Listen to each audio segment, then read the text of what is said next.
Hi. July 18-ാം തീയതി നടക്കുന്ന 10th level preliminary എക്സാമിനേഷന് വേണ്ടി തയ്യാറായി നിൽക്കുകയാണല്ലേ നിങ്ങൾ? കഴിഞ്ഞ വർഷങ്ങളിലായിട്ട് കേരള ജോഗ്രഫിയിൽ ചോദിച്ചിരിക്കുന്ന പ്രധാനപ്പെട്ട ചോദ്യങ്ങളും അതിന്റെ അനുബന്ധ വസ്തുതകളുമാണ് നമ്മൾ ഈ ഒരു ക്ലാസ്സിൽ അതിവേഗത്തിൽ ചർച്ച ചെയ്യാൻ പോകുന്നത്. ആദ്യം തന്നെ ഒരു മികച്ച വിജയം നിങ്ങൾക്ക് നേടുവാൻ സാധിക്കട്ടെ എന്ന് ആശംസകൾ അറിയിച്ചുകൊണ്ട് നമുക്ക് ചോദ്യങ്ങളിലേക്ക് കടക്കാം. സോ ആദ്യ ചോദ്യത്തിലേക്ക് പ്രവേശിക്കുന്നു. ആദ്യത്തെ ചോദ്യം ഒരുപാട് തവണ പരീക്ഷകളിലൂടെ കടന്നുപോയിരിക്കുന്ന ഒരു ചോദ്യമാണ് അല്ലെ. കേരളത്തിലെ ആദ്യത്തെ മാതൃകാ മത്സ്യബന്ധന ഗ്രാമം ഏതാണ്? കേരളത്തില് മത്സ്യബന്ധന ഗ്രാമങ്ങൾ ഒരുപാടെണ്ണം സ്ഥാപിതമായിട്ടുണ്ട്. അതിൽ ആദ്യത്തെ മാതൃകാ മത്സ്യബന്ധന ഗ്രാമം ഏത് എന്ന് ചോദിച്ചാൽ ഓപ്ഷൻ നോക്കാം. കുമ്പളങ്ങി, ചെല്ലാനം, താനൂർ, ആറാട്ടുപുഴ എന്നിവയാണ് ഓപ്ഷനിൽ കാണുന്നത്. നമ്മുടെ ഉത്തരം കുമ്പളങ്ങിയാണ് അല്ലെ. കുമ്പളങ്ങിയാണ് കേരളത്തിലെ ആദ്യത്തെ മാതൃകാ മത്സ്യബന്ധന ഗ്രാമം എന്നറിയപ്പെടുന്നത്. ആൻസർ കുമ്പളങ്ങിയാണ്. ഓക്കെ, അപ്പൊ മാതൃകാ മത്സ്യബന്ധന ഗ്രാമം ആദ്യത്തേത് കുമ്പളങ്ങിയാണ് നമുക്കറിയാം. ഇവിടെ നിന്നും പരീക്ഷകളിൽ വരാൻ സാധ്യതയുള്ള അല്ലെങ്കിൽ ചോദിച്ചിട്ടുള്ള മറ്റു ചോദ്യങ്ങൾ ഏതൊക്കെയാണെന്ന് കൂടെ നമുക്കൊന്ന് ചർച്ച ചെയ്താലോ. കേരള ഫിഷറീസ് ഡിപ്പാർട്ട്മെന്റിന്റെ വെബ്സൈറ്റിലേക്ക് നമ്മൾ കയറുമ്പോൾ തന്നെ കാണുന്ന പ്രധാനപ്പെട്ട ചില ഡാറ്റകളുണ്ട്. ആ ഡാറ്റകൾ വരും പരീക്ഷകളിൽ ചോദ്യമായിട്ട് വരാനുള്ള സാധ്യതയുണ്ട്. അതിലൊരു പ്രധാനപ്പെട്ട കാര്യം, കേരളത്തിലെ മാതൃകാ മത്സ്യബന്ധന ഗ്രാമങ്ങളെ രണ്ടായിട്ട് ക്ലാസിഫൈ ചെയ്തിട്ടുണ്ട് അല്ലെ. അതായത് സമുദ്രവുമായി ബന്ധപ്പെട്ട, കടലുമായി ബന്ധപ്പെട്ട, അതുപോലെ തന്നെ ഉൾനാട്ടിലുള്ള മത്സ്യബന്ധന ഗ്രാമങ്ങൾ, ഇങ്ങനെ രണ്ടായിട്ട് ഡിവൈഡ് ചെയ്തിട്ടുണ്ട്. അതുപോലെ വെബ്സൈറ്റിൽ കൊടുത്തിരിക്കുന്ന പ്രധാനപ്പെട്ട ചില ഡാറ്റകളും കൂടെ നമുക്കൊന്ന് പരിശോധിച്ചാലോ. യെസ്, നോക്കാം ഏതൊക്കെയാണ്. ആദ്യം തന്നെ കാണുന്നത് നോക്കൂ. മത്സ്യബന്ധന ഗ്രാമങ്ങളിലെ ഫസ്റ്റ് കാറ്റഗറി ആയിട്ട് പറയുന്നു കേരളത്തിൽ 222 തീരദേശ മത്സ്യബന്ധന ഗ്രാമങ്ങളുണ്ട്. മത്സ്യബന്ധന ഗ്രാമങ്ങളെ രണ്ടായിട്ട് ഡിവൈഡ് ചെയ്തു എന്ന് ഞാൻ പറഞ്ഞു, ഉൾനാട്ടിലുള്ളതും തീരദേശത്തുള്ളതും അല്ലെ. കേരളത്തില് 222 തീരദേശ മത്സ്യബന്ധന ഗ്രാമങ്ങളാണുള്ളത് എങ്കിൽ ഉൾനാടൻ മത്സ്യബന്ധന ഗ്രാമങ്ങൾ എത്രയെണ്ണെന്ന് ചോദിച്ചാൽ 113 എണ്ണമാണ്. 113 ഉൾനാടൻ മത്സ്യബന്ധന ഗ്രാമങ്ങളാണ് നിലവിൽ കേരളത്തിലുള്ളത്. നെക്സ്റ്റ് കാണാൻ പറ്റുന്ന ഒരു ഫാക്ട് ആണ് പുനർഗേഹം വീടുകൾ. 1682 പുനർഗേഹം വീടുകൾ. കടൽക്ഷോഭവുമായി പ്രശ്നം അനുഭവിക്കുന്ന തീരദേശവാസികൾക്ക്, മത്സ്യത്തൊഴിലാളികൾക്ക് അവിടെ നിന്നും മറ്റൊരു സ്ഥലത്തേക്ക് അവരെ മാറ്റിപ്പാർപ്പിക്കുന്നതിന് വേണ്ടിയിട്ട് സർക്കാർ സ്ഥാപിച്ചിരിക്കുന്ന ഒരു പദ്ധതിയാണ് പുനർഗേഹം പദ്ധതി.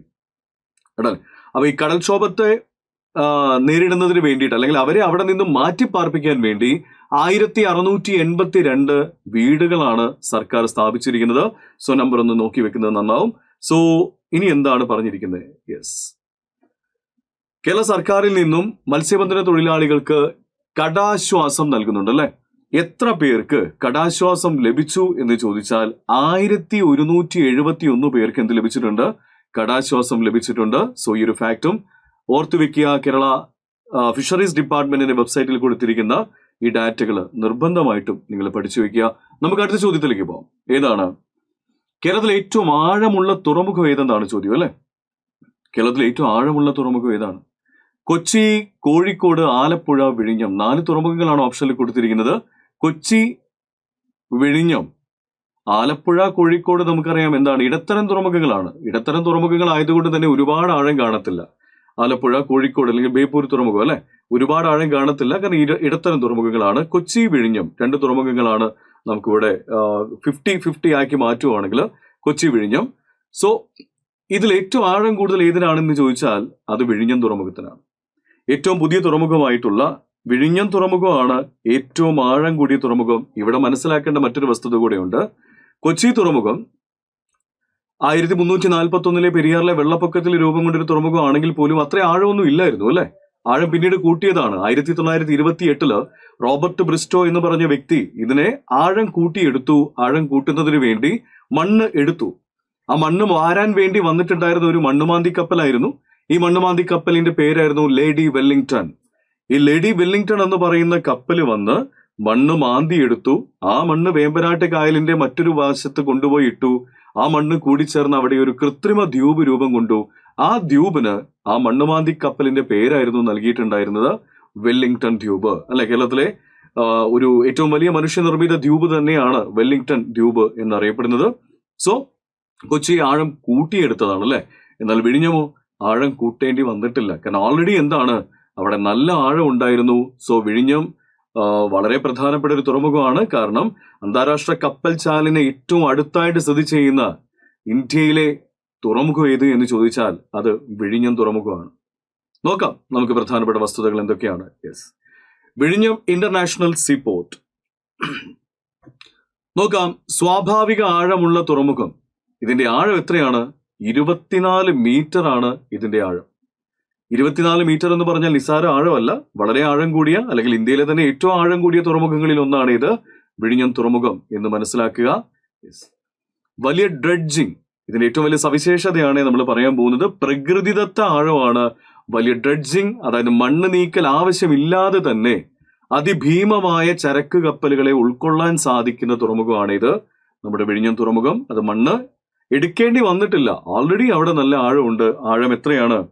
Around 22-24 metre ആഴമുണ്ട്. 24 മീറ്ററോളം ആഴമുള്ള തുറമുഖമാണ് വിഴിഞ്ഞം തുറമുഖം എന്ന് പറയുന്നു. സോ കൊച്ചി തുറമുഖം റോബർട്ട് ബ്രിസ്റ്റോ ആണ് ആഴം കൂട്ടിയത്. വിഴിഞ്ഞം തുറമുഖത്തിന് ആഴം കൂട്ടേണ്ടി വന്നിട്ടില്ല. കാരണം എന്താണ്? ഓൾറെഡി അവിടെ നല്ല ആഴമാണ്. ക്ലിയർ ആണല്ലോ. സോ നമുക്ക് അടുത്ത ഡാറ്റയിലേക്ക് പോവാം. എന്താണ് പറഞ്ഞിരുന്നു ഞാൻ അല്ലെ? അന്താരാഷ്ട്ര കപ്പൽ പാതയുടെ കപ്പൽ ചാലിന് ഏറ്റവും അടുത്തായിട്ട് സ്ഥിതി ചെയ്യുന്ന ഇന്ത്യയിലെ തുറമുഖം ഏതെന്ന് ചോദിച്ചാൽ അത് വിഴിഞ്ഞം തുറമുഖമാണ്. എത്രയാണ് ഈ ആഴം പറഞ്ഞിരിക്കുന്നത്? സോ ആ ഒരു ഡിസ്റ്റൻസ് പറഞ്ഞിരിക്കുന്നത് ഏകദേശം കപ്പൽ ചാലിൽ നിന്നും 10 നോട്ടിക്കൽ മൈൽ ആണ് അകലം. 10 നോട്ടിക്കൽ മൈൽ എന്ന് പറയുമ്പോൾ വലിയ ദൂരമല്ല അല്ലെ, വളരെ അടുത്ത് തന്നെയാണ്. 10 നോട്ടിക്കൽ മൈൽ അല്ലെങ്കിൽ ഏകദേശം 19 കിലോമീറ്റർ ആണ് ഇതിന്റെ അകലം പറയുന്നത്. 10 നോട്ടിക്കൽ മൈൽ അല്ലെങ്കിൽ 19 കിലോമീറ്റർ ആണ് ഇതിന്റെ ആഴം എന്ന വസ്തുത മനസ്സിലാക്കുക. അന്താരാഷ്ട്ര കപ്പൽ ചാലിൽ നിന്ന് കേവലം 10 നോട്ടിക്കൽ മൈൽ അല്ലെങ്കിൽ 19 കിലോമീറ്റർ മാത്രമാണ് ഇതിന് അകലമുള്ളത് എന്ന ഡാറ്റ വളരെ പ്രാധാന്യത്തോടു കൂടി തന്നെ നിങ്ങൾ പഠിക്കുക. സോ നമുക്ക് അടുത്ത ചോദ്യത്തിലേക്ക് പോവാം അല്ലെ. കേരളത്തിലെ ആദ്യത്തെ ജലവൈദ്യുത പദ്ധതിയായ പള്ളിവാസൽ ഏത് നദിയിലാണ് സ്ഥിതി ചെയ്യുന്നത്? ഓപ്ഷൻ നോക്കാം. മുതിരപ്പുഴ, പെരിയാറ്, കുന്തിപ്പുഴ, ഭാരതപ്പുഴ. കേരളത്തിലെ ആദ്യത്തെ ജലവൈദ്യുത പദ്ധതിയായ പള്ളിവാസൽ ഏത് നദിയിലാണ്? യെസ്, മുതിരപ്പുഴ നദിയിലാണ് അല്ലെ. മുതിരപ്പുഴയിലാണ് കേരളത്തിലെ ആദ്യത്തെ ജലവൈദ്യുത പദ്ധതിയായ പള്ളിവാസൽ സ്ഥിതി ചെയ്യുന്നത്. ചില കൺഫ്യൂഷൻ ഉണ്ടാവില്ലേ, പെരിയാർ ഓപ്ഷനിലുള്ളത് കൊണ്ട് ചില കൺഫ്യൂഷൻ ഒക്കെ വന്നേക്കാം.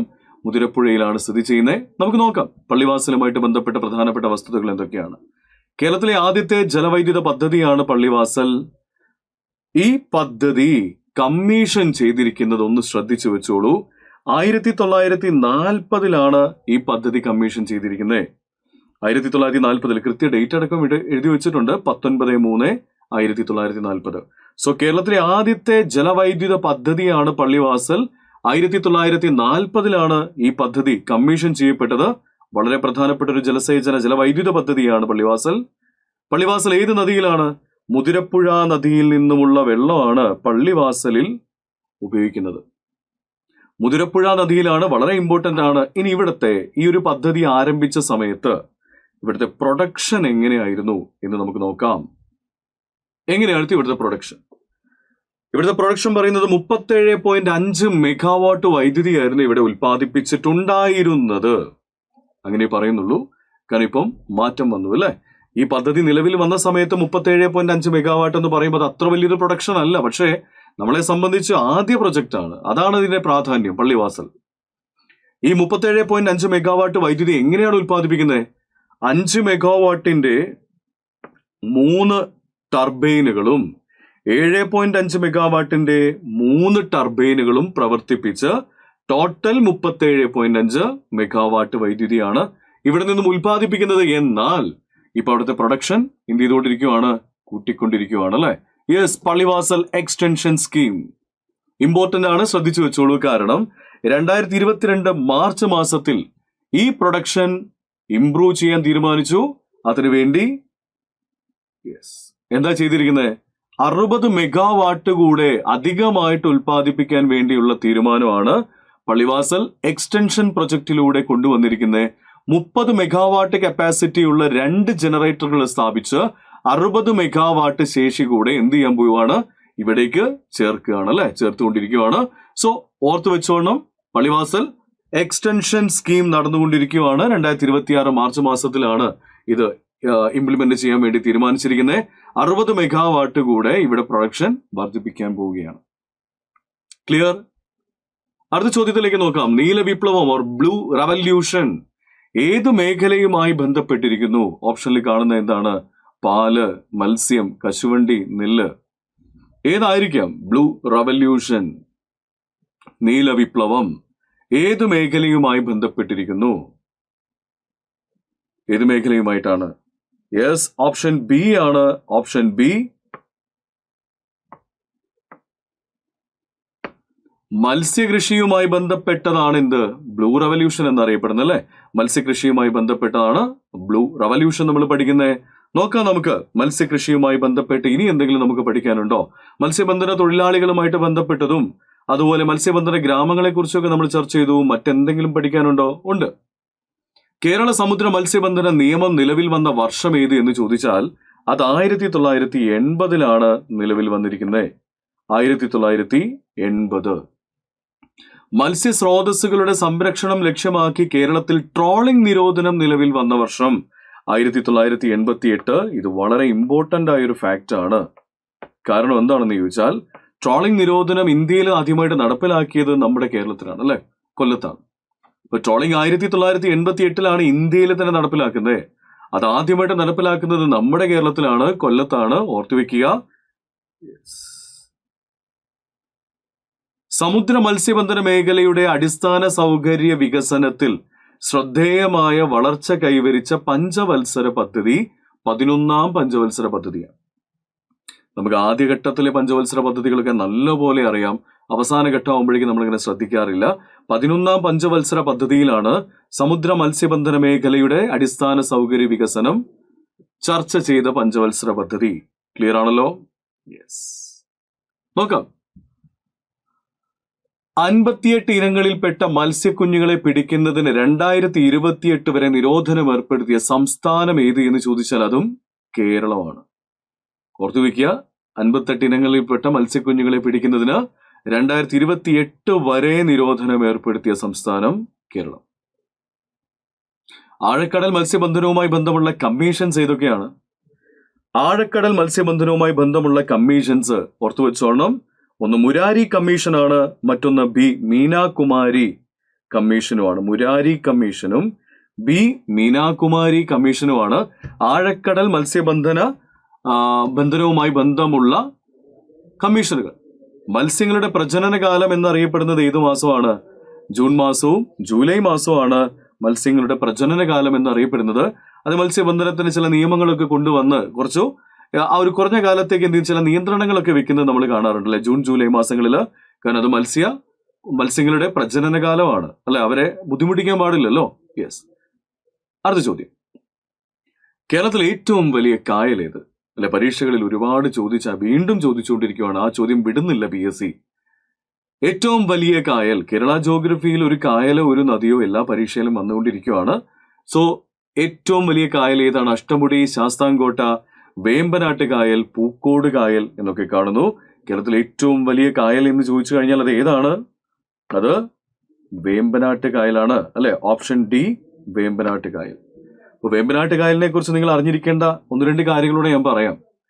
ഒന്ന് പ്രധാനമായിട്ടും അറിഞ്ഞിരിക്കേണ്ട ഒരു കാര്യമാണ് വേമ്പനാട്ട് കായൽ എന്ന് പറഞ്ഞാൽ കേരളത്തിലെ ഏറ്റവും വലിയ കായൽ മാത്രമല്ല, നീളം കൂടിയ ഒരു കായൽ കൂടിയാണ് അല്ലെ? ഇന്ത്യയിലെ തന്നെ ഏറ്റവും നീളം കൂടിയ കായലുകളുടെ ലിസ്റ്റിൽ എടുത്തു നോക്കിയാൽ മുൻപന്തിയിൽ തന്നെ കാണാൻ പറ്റുന്ന ഒരു കായലാണ് ഇത് വേമ്പനാട്ട് കായൽ. ഈ വേമ്പനാട്ട് കായൽ ഏതൊക്കെ ജില്ലകളിലായിട്ടാണ് സ്ഥിതി ചെയ്യുന്നത് എന്ന ചോദ്യം പരീക്ഷയിൽ കാണാറുണ്ട് അല്ലെ? ഏതൊക്കെ ജില്ലകളിലായിട്ടാണ് വേമ്പനാട്ട് കായൽ സ്ഥിതി ചെയ്യുന്നത്? ജസ്റ്റ് ഒന്ന് നമുക്ക് നോക്കിയാലോ.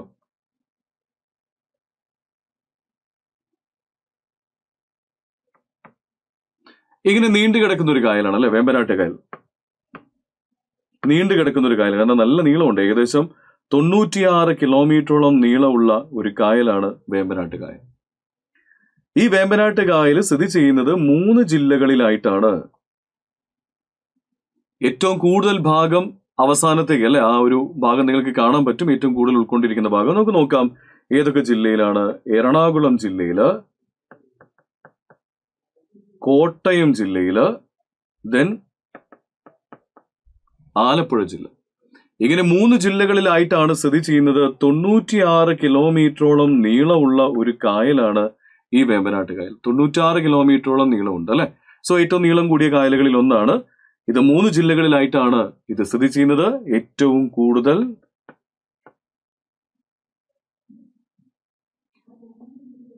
കൂടുതൽ സ്ഥിതി ചെയ്യുന്നത് ഏത് ജില്ലയിലാണ്?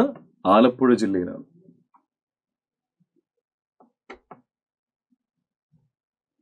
ഏറ്റവും കൂടുതൽ ആലപ്പുഴ ജില്ലയിലാണ്. ഇനി നമുക്ക് ചോദിക്കാൻ സാധ്യതയുള്ള മറ്റൊരു പ്രധാനപ്പെട്ട ചോദ്യമാണ്, ഈ കായലിലേക്ക് ഒഴുകിയെത്തുന്ന നദികൾ ഏതൊക്കെയാണ്? നമുക്ക് നോക്കാം ഏതൊക്കെ നദികളാണ്. ഒരു പ്രധാനപ്പെട്ട നദിയാണ് ഇത്, പെരിയാർ അല്ലെ. പെരിയാർ. മറ്റൊരു നദിയാണ് മൂവാറ്റുപുഴ. മൂവാറ്റുപുഴ എന്ന് വെച്ചാൽ അറിയാലോ, കോതയാറ്, കാളിയാറ്, തൊടുപുഴയാറ് എല്ലാം കൂടി ജോയിൻ ചെയ്തൊരു കോൺസെപ്റ്റിനെയാണ് എന്ത് പറയാനുള്ളത്? മൂവാറ്റുപുഴ എന്ന് പറയുന്നത്. കോട്ടയം ജില്ലയിൽ വെച്ച് ഒഴുകിയെത്തുന്ന പ്രധാനപ്പെട്ട നദിയുണ്ടല്ലോ, മീനച്ചിലാർ നദി അല്ലെ. മീനച്ചിലാർ നദി വളരെ പ്രധാനപ്പെട്ട നദിയാണ്. കാരണം താഴത്തങ്ങാടി വള്ളംകളിയൊക്കെ നടക്കുന്നത് ഈ മീനച്ചിലാറിലാണ് അല്ലെ. പരീക്ഷകളിൽ നിങ്ങൾ ഇടയ്ക്കിടയ്ക്ക് കണ്ടിട്ടുണ്ടാവും. കോട്ടയം പട്ടണം സ്ഥിതി ചെയ്യുന്നത് മീനച്ചിലാറിന്റെ തീരത്താണ് എന്നൊക്കെ നമ്മൾ വായിച്ചിട്ടുണ്ട്. ആലപ്പുഴ ജില്ലയിലേക്ക് എത്തിക്കഴിഞ്ഞാൽ ഇതിലേക്ക് ഒഴുകിയെത്തുന്ന ഒരു പ്രധാനപ്പെട്ട നദിയാണ് ഇത്, പമ്പാ നദി. പമ്പാ നദിയുടെ ഭാഗമായിട്ട് നമുക്ക് ഏതും കൂടെ മെൻഷൻ ചെയ്യാം. അതിലേക്ക് ഒഴുകിയെത്തുന്നു. ചില സമയത്തൊക്കെ വേമ്പനാട്ട് കായലിൽ പതിക്കുന്ന നദി എന്ന രീതിയിലും ക്വസ്റ്റ്യൻ നമ്മൾ കണ്ടിട്ടുണ്ട്, അച്ചൻകോവിലാർ.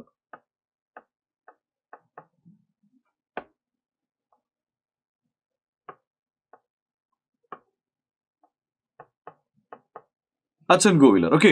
പ്രധാനപ്പെട്ട നദികൾ ഇതാണ്. ഇതിനു പുറമെ മണിമലയാറൊക്കെ വന്നു ചേരുന്നുണ്ട്. പരീക്ഷകളിൽ ഏറ്റവും കൂടുതൽ ചോദിച്ചിരിക്കുന്ന നദികൾ ഇതൊക്കെയാണ്. ഇനി നമ്മൾ അറിഞ്ഞിരിക്കേണ്ട ഒരു കാര്യം, ഈ വേമ്പനാട്ട് കായല് അറബിക്കടലുമായിട്ട് ചേരുന്നില്ലേ? ഈ ഓപ്പൺ ചെയ്തിരിക്കുന്ന സ്ഥലം അതാണ്, അറബിക്കടലുമായിട്ട് ചേരുന്ന സ്ഥലമാണ്. ആ അറബിക്കടലുമായിട്ട് ചേരുന്ന സ്ഥലത്ത് നമ്മൾ ഇതിനെ കൊച്ചിക്കായൽ എന്ന് വിളിക്കാറുണ്ട്, വീരൻപുഴ എന്ന് വിളിക്കാറുണ്ട് അല്ലെ. എറണാകുളം ജില്ലയിൽ ഇതിന് വീരൻപുഴ എന്നൊക്കെ വിളിക്കാറുണ്ട്. ആലപ്പുഴ ജില്ലയിലെ ചില പ്രദേശങ്ങളിൽ നോക്കുകയാണെങ്കിൽ കൈതപ്പുഴക്കായൽ ശരിക്കും വേമ്പനാട്ട് കായലിന്റെ ഭാഗമാണ് അല്ലെ. കൈതപ്പുഴക്കായൽ എന്നറിയപ്പെടുന്നു. ഈ വേമ്പനാട്ട് കായലിന്റെ തെക്കേ അറ്റത്തുള്ള ഒരു സ്ഥലമുണ്ടല്ലോ, കുട്ടനാട് ഭാഗത്തേക്ക് പോയി കഴിഞ്ഞാൽ അവിടെ നമ്മുടെ വേമ്പനാട്ട് കായലിന് മറ്റൊരു പേരല്ലേ, ഏതാണ്? യെസ്, പുന്നമടക്കായൽ. നമ്മുടെ പ്രൈം മിനിസ്റ്റേഴ്സ് ട്രോഫി അല്ലെങ്കിൽ നെഹ്റു ട്രോഫി വള്ളംകളി 1952 മുതൽ തുടങ്ങി വെച്ചിരിക്കുന്ന അല്ലെ, ഓഗസ്റ്റ് മാസം 2ാം ശനികളിലായിട്ട് നടക്കുന്ന കേരളത്തിലെ തന്നെ ഏറ്റവും വലിയ വള്ളംകളി, ഓളപ്പരപ്പിലെ ഒളിമ്പിക്സ് എന്നറിയപ്പെടുന്ന വള്ളംകളിയൊക്കെ നടക്കുന്ന കായൽ അല്ലെ, പുന്നമടക്കായൽ എന്നാണ് നമ്മൾ പറയുക. പക്ഷെ യഥാർത്ഥത്തിൽ എന്ത് തന്നെയാണ്, വേമ്പനാട്ട് കായലിന്റെ കുട്ടനാടേക്കുള്ള ഭാഗത്തെയാണ് അങ്ങനെ അവിടെ ആ ഒരു പേരിൽ വിശേഷിപ്പിക്കുന്നത്. അവിടെ ചോദ്യം വീണ്ടും വരാറുണ്ട്. കുട്ടനാട് എന്ന് പറഞ്ഞാൽ സമുദ്രനിരപ്പിൽ നിന്നും ഏറ്റവും താഴ്ന്നു നിലനിൽക്കുന്ന ഇന്ത്യയിലെ സ്ഥലമാണല്ലോ കുട്ടനാട്. സ്വാഭാവികമായിട്ടും വെള്ളപ്പൊക്ക ഭീഷണി നേരിടുന്ന ഒരു സ്ഥലമാണ് കുട്ടനാട്. ആ വെള്ളപ്പൊക്ക ഭീഷണി തടയാൻ വേണ്ടിയിട്ട് അവിടെ സ്ഥാപിച്ചിരിക്കുന്ന പദ്ധതികളൊക്കെ നമ്മുടെ പരീക്ഷയിൽ വരാറുണ്ട് അല്ലെ. തോട്ടപ്പള്ളി സ്പിൽവേ, അതുപോലെ തന്നെ തണ്ണീർമുക്കം ബണ്ടുമൊക്കെ പരീക്ഷയിൽ കടന്നു വരാറുണ്ട്. കാര്യങ്ങളൊക്കെ നമുക്ക് ചർച്ച ചെയ്യണം. അതിലുപരിയായിട്ട് വേമ്പനാട്ട് കായലിൽ നിന്നും ചോദിക്കുന്ന മറ്റൊരു പ്രധാനപ്പെട്ട കാര്യമാണ് കോട്ടയം ജില്ലയിലുള്ള കുമരകം പക്ഷിസങ്കേതം, വിനോദസഞ്ചാര കേന്ദ്രം ഒക്കെ ആയിട്ടുള്ള കുമരകം സ്ഥിതി ചെയ്യുന്നത് വേമ്പനാട്ട് കായലിന്റെ സമീപത്താണ്. അതുപോലെ ഈ വേമ്പനാട്ട് കായലിൽ ആലപ്പുഴ ജില്ലയിൽ സ്ഥിതി ചെയ്യുന്ന ഒരു ദ്വീപ് ഉണ്ടല്ലേ, പാതിരാമണൽ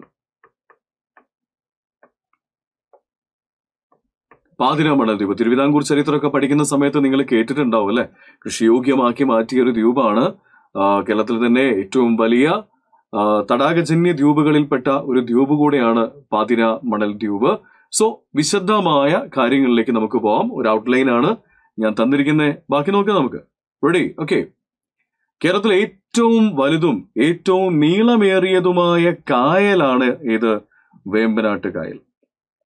കേരളത്തിലെ ഏറ്റവും വലുതും ഏറ്റവും നീളമേറിയതുമായ കായലാണ് വേമ്പനാട്ട് കായൽ. വേമ്പനാട്ട് കായലിന്റെ നീളം അറൌണ്ട് 96 കിലോമീറ്റേഴ്സ് ആണ്.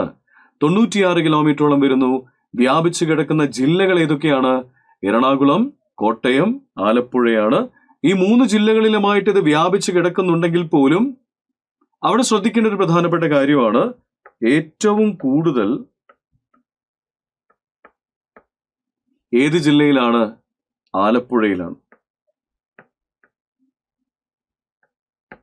ഏറ്റവും കൂടുതൽ ആലപ്പുഴയിലാണ്. പരീക്ഷകളിൽ ഏറ്റവും കൂടുതൽ കടന്നു വരുന്ന തടാകങ്ങളിൽ, കായലുകളിൽ ഒന്നാണ് വേമ്പനാട്ട് കായൽ, അഷ്ടമുടിക്കായൽ, ശാസ്താംകോട്ട ശുദ്ധജല തടാകം എന്ന രീതിയിൽ, പൂക്കോട് തടാകം അല്ലെ, ഉയരത്തിൽ സ്ഥിതി ചെയ്യുന്ന തടാകം എന്ന രീതിയിൽ പൂക്കോട് തടാകം വരാനായിട്ട്, ഉയരത്തിൽ സ്ഥിതി ചെയ്യുന്ന ശുദ്ധജല തടാകമായിട്ട് പൂക്കോട് തടാകം പരീക്ഷകളിൽ കടന്നു വരാറുണ്ട്. അപ്പൊ വേമ്പനാട്ട് കായലിന്റെ പ്രത്യേകത 3 ജില്ലകളിലായിട്ട് വ്യാപിച്ചു കിടക്കുന്നു. ഓക്കെ, അഷ്ടമുടിക്കായലിന്റെ പ്രത്യേകത എന്താണ്? പനയോല പോലെ അല്ലെ 8 ശാഖകളായിട്ട് സ്ഥിതി ചെയ്യുന്ന രീതിയിലൊക്കെ കാണുന്ന തടാകമാണ് ഏത്? അഷ്ടമുടിക്കായൽ. നമുക്ക് അവിടേക്കൊക്കെ പോവാം. ഓക്കെ, അപ്പൊ വേമ്പനാട്ട് കായലുമായിട്ട് ബന്ധപ്പെട്ട് ഇനി നമുക്ക് എന്താ നോക്കാനുള്ളത്? യെസ്, വേമ്പനാട്ട് കായലിൽ ഏറ്റവും വലിയ പ്രകൃതിദത്ത ദ്വീപ് ഏതാണ്?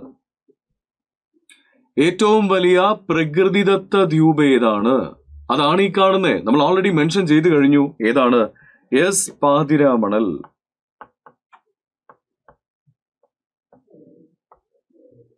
പാതിരാമണൽ ദ്വീപാണ് ഏറ്റവും വലിയ പ്രകൃതിദത്തമായിട്ടുള്ള ദ്വീപ്.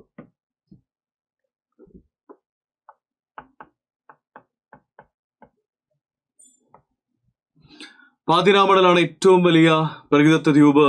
അത് സ്ഥിതി ചെയ്യുന്നത് വേമ്പനാട്ട് കായലാണ്. ജില്ല ആലപ്പുഴ ജില്ലയാണ് കേട്ടോ.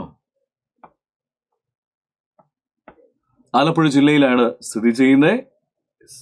കൊച്ചി കായൽ എന്നും അറിയപ്പെടുന്നുണ്ട്. നമ്മൾ മെൻഷൻ ചെയ്തു, കാരണം കൊച്ചിയിൽ ഈ ഒരു കായൽ അറബിക്കടലുമായിട്ട് ജോയിൻ ചെയ്യുന്നുണ്ട്. അവിടെയാണ് നമ്മുടെ കൊച്ചി പോർട്ടൊക്കെ സ്ഥിതി ചെയ്യുന്നത് അല്ലെ.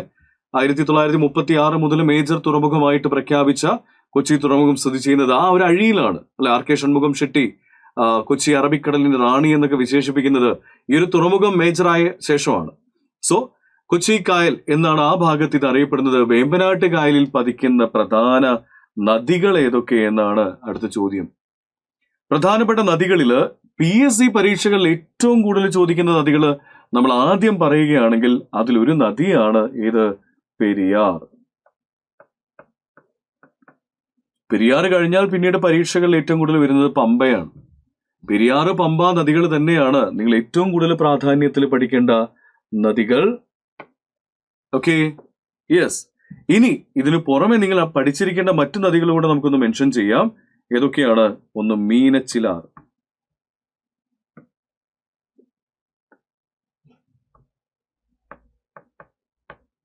മീനച്ചിലാർ നദി.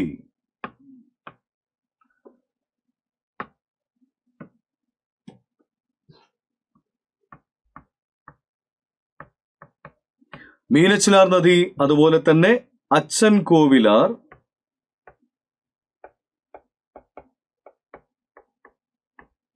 അച്ഛൻ കോവിലാർ, മീനച്ചിലാർ, അച്ഛൻ കോവിലാർ. അതുപോലെ തന്നെ വരുന്ന പ്രധാനപ്പെട്ട മറ്റൊരു നദിയാണ് Manimalayar.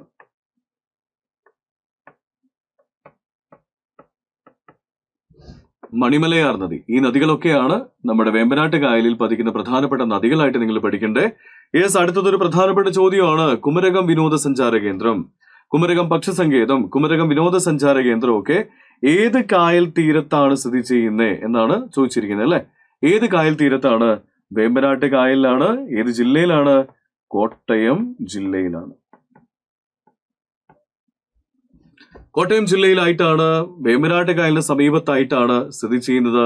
Next, yes, Thottappally spillway. നമ്മൾ പറഞ്ഞിരുന്നു അല്ലെ, കുട്ടനാടിന്റെ സംരക്ഷണമാണ് ഇതിന്റെ പ്രധാനപ്പെട്ട ഉദ്ദേശം. അപ്പൊ കുട്ടനാടിന്റെ സംരക്ഷണത്തിന് വേണ്ടി സ്ഥാപിതമായിരിക്കുന്ന തോട്ടപ്പള്ളി സ്പിൽവേയുടെ ഒരു ഇമേജ് ആണ് ഇവിടെ കാണുന്നത്. എന്തിനു വേണ്ടിയാണ് തോട്ടപ്പള്ളി സ്പിൽവേ സ്ഥാപിതമായത്? ഒന്നാം പഞ്ചവത്സര പദ്ധതി കാലഘട്ടത്തിൽ 1955 സ്ഥാപിതമായിരിക്കുന്ന ഒരു പ്രൊജക്റ്റ് ആണ് അല്ലെ തോട്ടപ്പള്ളി സ്പിൽവേ. കുട്ടനാട്ടിലേക്ക് കയറാൻ സാധ്യതയുള്ള വെള്ളത്തെ തടഞ്ഞു വെക്കുക, കുട്ടനാടിനെ വെള്ളപ്പൊക്കത്തിൽ നിന്നും സംരക്ഷിക്കുക. ഈ ഒരു പ്രൊജക്റ്റാണ് തോട്ടപ്പള്ളി സ്പിൽവേ എന്നറിയപ്പെടുന്നത്. ഇവിടെ നമുക്കൊരു കൺഫ്യൂഷൻ വരാനുണ്ട്. കാരണം ഇനി അടുത്തൊരു പദ്ധതി നമ്മൾ ചർച്ച ചെയ്യാൻ പോവാണ്, തണ്ണീർമുക്കം. തണ്ണീർമുക്കവും തോട്ടപ്പള്ളിയും നമ്മുടെ മൈൻഡിൽ ഏകദേശം ഒരേ രീതിയിലാണ് നമ്മൾ ഓർത്തു വെക്കുന്നത്. കുട്ടനാടിന്റെ സംരക്ഷണം അല്ലെ, കുട്ടനാട്ടിലേക്ക് വെള്ളം കയറാതിരിക്കാൻ അല്ലെ. എന്നാൽ ഓർത്തു വെക്കേണ്ട ഒരു കാര്യമുണ്ട്, 1955 തോട്ടപ്പള്ളി സ്പിൽവേ സ്ഥാപിതമായി 20 വർഷം അല്ലെങ്കിൽ +20 1975 തണ്ണീർമുക്കം പ്രൊജക്ട് വരുന്നത്. രണ്ടിനും തമ്മിലൊരു വ്യത്യാസമുണ്ട്. എന്താ? തണ്ണീർമുക്കം എന്തിനാണ്? കുട്ടനാട്ടിലേക്ക് ഉപ്പുവെള്ളം കയറാതിരിക്കാൻ, അല്ലെ? കുട്ടനാട്ടിലേക്ക് ഉപ്പുവെള്ളം കയറാതിരിക്കാൻ വേണ്ടിയിട്ടാണ് തണ്ണീർമുക്കം ബണ്ട് സ്ഥാപിച്ചിരിക്കുന്നത്. കാരണം നെൽകൃഷിയെ ഉപ്പുവെള്ളം ബാധിക്കും. അപ്പൊ ഉപ്പുവെള്ളം ബാധിക്കാതെ നെൽകൃഷി നല്ല രീതിയിൽ നടത്തണമെങ്കിൽ അവിടെ ഉപ്പ് കയറാൻ പാടില്ല, ഉപ്പുവെള്ളം കയറാൻ പാടില്ല. അതിനു വേണ്ടി കൊണ്ടുവന്നിരിക്കുന്ന പ്രൊജക്റ്റാണ് തണ്ണീർമുക്കം ബണ്ട്. 1975 സ്ഥാപിതമായിരിക്കുന്ന ഒരു പ്രൊജക്റ്റാണ് തണ്ണീർമുക്കം +20, അല്ല 1955 +20 1975. കുട്ടനാട്ടിലെ നെൽകൃഷിയിൽ ഉപ്പുവെള്ളം കയറുന്നത് തടയാനായി വേമ്പനാട്ട് കായലിൽ നിർമ്മിച്ചിരിക്കുന്ന ബണ്ടാണ് Thanneermukkom. It's a confusing fact. Thottappally spillway and Thanneermukkom രണ്ടിന്റെ വ്യത്യാസം മനസ്സിലാക്കി ഓർത്തു വയ്ക്കുക. 20 വർഷം ഗ്യാപ്പുണ്ട്. മറ്റൊന്ന് വെള്ളപ്പൊക്കത്തിൽ നിന്ന് രക്ഷപ്പെടുത്താൻ വേണ്ടി, അല്ലെങ്കിൽ വെള്ളപ്പൊക്കം തടയാൻ വേണ്ടി തോട്ടപ്പള്ളി, ഉപ്പുവെള്ളം തടയാൻ വേണ്ടി തണ്ണീർമുക്കം. ആലപ്പുഴ ജില്ലയിലെ കൈതപ്പുഴ കായൽ ഏത് കായലിന്റെ ഭാഗത്താണെന്ന് ചോദിച്ചാൽ അത് വേമ്പനാട്ട് കായലിന്റെ ഭാഗത്താണ്. ആലപ്പുഴ ജില്ലയിലെ കൈതപ്പുഴ കായൽ വേമ്പനാട്ട് കായലിന്റെ ഭാഗത്താണ്. വീരൻപുഴ എന്ന് കൊച്ചിയിൽ അറിയപ്പെടുന്ന കായൽ ഏത് എന്ന് ചോദിച്ചാൽ അത് വേമ്പനാട്ട് കായൽ തന്നെയാണ്, അല്ലെ? യെസ്, വീരൻപുഴ എന്നറിയപ്പെടുന്നതും വേമ്പനാട്ട് കായലാണ്. കുട്ടനാട്ടിൽ വേമ്പനാട്ട് കായൽ അറിയപ്പെടുന്ന പേരെന്താണ്? കുട്ടനാട്ടിൽ അറിയപ്പെടുന്ന പേര് എന്തായിരുന്നു? പുന്നമടക്കായൽ. നമ്മുടെ നെഹ്റു ട്രോഫി വള്ളംകളിയുടെ വേദി, അല്ലെ? പുന്നമടക്കായൽ എന്നാണ് കുട്ടനാട്ടിൽ ഇത് അറിയപ്പെടുന്നത്. കേരളത്തിലെ ഏറ്റവും വലിയ റാംസാർ സൈറ്റായ വേമ്പനാട്ട് കായലിനെ റാംസാർ പട്ടികയിൽ ഉൾപ്പെടുത്തിയ വർഷം ഏത് എന്നാണ് അടുത്ത ചോദ്യം. വളരെ പ്രധാനപ്പെട്ട ചോദ്യമാണ്, അല്ലെ? വേമ്പനാട്ട് കായല്, അതുപോലെ അഷ്ടമുടി കായല് എല്ലാം ഒരു വർഷം തന്നെയാണ്. ഏത് വർഷമാണ്? 2002 ഉൾപ്പെടുത്തിയിരിക്കുന്നത്. വേമ്പനാട്ട് കായലിനെ ഉൾപ്പെടുത്തിയിരിക്കുന്ന വർഷം 2002. നെഹ്റു ട്രോഫി വള്ളംകളി നടക്കുന്ന കായൽ ഏത് എന്ന് ചോദിച്ചാൽ നെഹ്റു ട്രോഫി വള്ളംകളി നടക്കുന്ന കായൽ ഏതാണ്? ഏത് കായലാണ്? നമ്മൾ പറയുന്നത് പുന്നമടക്കായൽ. പുന്നമടക്കായലിലാണ്. യെസ്. വേമ്പനാട്ട് കായലുമായി ബന്ധപ്പെട്ട് പരീക്ഷകളിൽ കുറച്ചു കാലം ഇടം നേടിയിരുന്ന ഒരു ഫാക്റ്റ് ആയിരുന്നു. ഇന്ത്യയിലെ തന്നെ ആദ്യത്തെ സൗരോർജത്തിൽ പ്രവർത്തിക്കുന്ന ബോട്ട് പ്രവർത്തനം നടത്തുന്നത് കൊച്ചിക്കായലിലാണ്, വേമ്പനാട്ട് കായലിലാണ്. ആ ബോട്ടിന്റെ പേര്, ഇന്ത്യയിലെ ആദ്യത്തെ സോളാർ ബോട്ടിന് ഇട്ടിരിക്കുന്ന പേര് തന്നെ എന്താണ്? ആദിത്യ എന്നാണ്, അല്ലെ? അപ്പൊ ഇന്ത്യയിലെ ആദ്യത്തെ സോളാർ ബോട്ടിന്റെ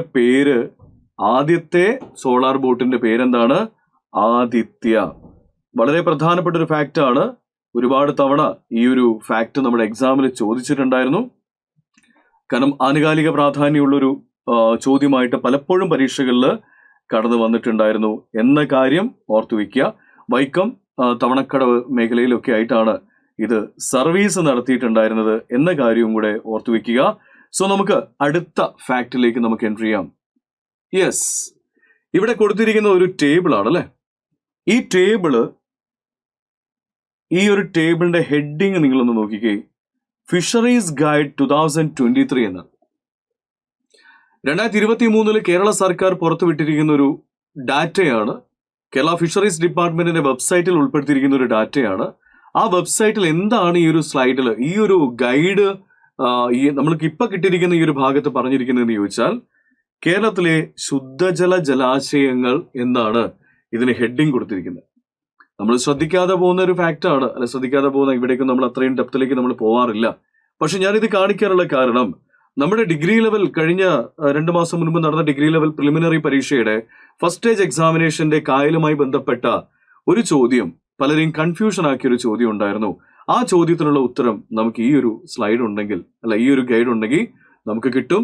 അപ്പൊ ഇത്തരം ചോദ്യങ്ങൾ വരികയാണെങ്കിൽ ആ മാർക്ക് നഷ്ടപ്പെടാതിരിക്കാൻ വേണ്ടി നിങ്ങൾ എന്ത് ചെയ്യുക? ഈ ഒരു സ്ലൈഡിൽ കൊടുത്തിരിക്കുന്ന 9 ശുദ്ധജല ജലാശയങ്ങളുടെ പേര് ഒന്ന് നോക്കി വെക്കുന്നത് നല്ലതായിരിക്കും. പേര് ഞാനൊന്ന് വായിക്കാം. വെള്ളായണി, ശാസ്താംകോട്ട, ഇരവികുളം, ദേവികുളം, ആനക്കുളം, പെരിയാറ്, മങ്കൊടി, മൂരിയാട്, പൂക്കോട് തടാകം. അല്ലെ? 9 ശുദ്ധജല ജലാശയങ്ങളുടെ പേര് ഇതിൽ കൊടുത്തിട്ടുണ്ട്. ആ പേരുകളൊന്ന് വായിച്ചിട്ടേ എക്സാമിനേഷന് പോവാൻ പാടുള്ളൂ. സോ നമുക്ക് അടുത്ത സ്ലൈഡിലേക്ക് പോവാം. കേരളത്തിലെ ആദ്യത്തെ ദേശീയോദ്യാനം ഏതാണ്? ദേശീയോദ്യാനം അതുപോലെ തന്നെ വന്യജീവി സങ്കേതം പരീക്ഷകളിൽ നിരന്തരമായിട്ട് കണ്ടുകൊണ്ടിരിക്കുന്ന ഒരു ഭാഗമാണ് അല്ലെ? അവിടെ ചോദിച്ചിരിക്കുന്നത് കേരളത്തിലെ ആദ്യത്തെ ദേശീയോദ്യാനം ഏത് എന്നാണ്. നമുക്ക് നോക്കാം. ഓപ്ഷനിൽ കാണുന്ന ഏതൊക്കെയാണ്? ചിന്നാറ് കാണുന്നുണ്ട്, പാമ്പാടും ചോല കാണുന്നുണ്ട്, ഇരവികുളം കാണുന്നു, പെരിയാറ് കാണുന്നു. ഓക്കെ, ചിന്നാറ്, പാമ്പാടും ചോല, ഇരവികുളം, പെരിയാറ് ഓപ്ഷനിൽ അവർ എന്തിനിട്ടു എന്ന് നമുക്ക് അറിയില്ല. കാരണം കേരളത്തിലെ PSC ഉത്തര സൂചിക പ്രകാരം കേരളത്തിലുള്ള വന്യജീവി സങ്കേതമല്ല, ദേശീയോദ്യാനങ്ങൾ ഏതൊക്കെയാണ്? ഇരവികുളവും സൈലന്റ് വാലിയും ആനമുടി ചോല, മതികെട്ടാൻ ചോല, പാമ്പാടും ചോല എന്നിവയാണ് അല്ലെ? എന്നാൽ 1982 കേന്ദ്ര വനമന്ത്രാലയത്തിന്റെ വെബ്സൈറ്റിലേക്ക് പെരിയാറിലെ ടൈഗർ റിസർവിന്റെ ഒരു കോർ ഏരിയ എന്താക്കി പ്രഖ്യാപിച്ചിട്ടുണ്ടായിരുന്നു? ദേശീയോദ്യാനമായിട്ട് പ്രഖ്യാപിച്ചിട്ടുണ്ടായിരുന്നു. നിങ്ങൾ അങ്ങനെ തന്നെ പഠിച്ചിട്ടുണ്ടാവും, വായിച്ചിട്ടുണ്ടാവും. അപ്പൊ നമുക്ക് ഇവിടെ നോക്കേണ്ടത് കേരളത്തിലെ ആദ്യത്തെ ദേശീയോദ്യാനം ഏത് എന്നാണ്.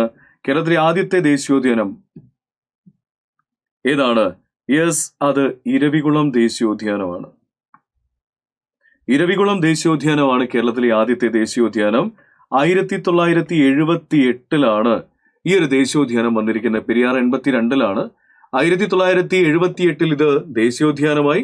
കുറച്ചു മുൻപ് ഇതിനെ വന്യജീവി സങ്കേതമായിട്ട് പ്രഖ്യാപിച്ചിട്ടുണ്ടായിരുന്നു. 78 ഇതിനെ ദേശീയോദ്യാനമായിട്ട് പ്രഖ്യാപിക്കുന്നത്. സോ കേരളത്തിലെ ആദ്യത്തെ ദേശീയോദ്യാനം ഏതാണ്? ഇരവികുളം ദേശീയോദ്യാനമാണ് അല്ലെ?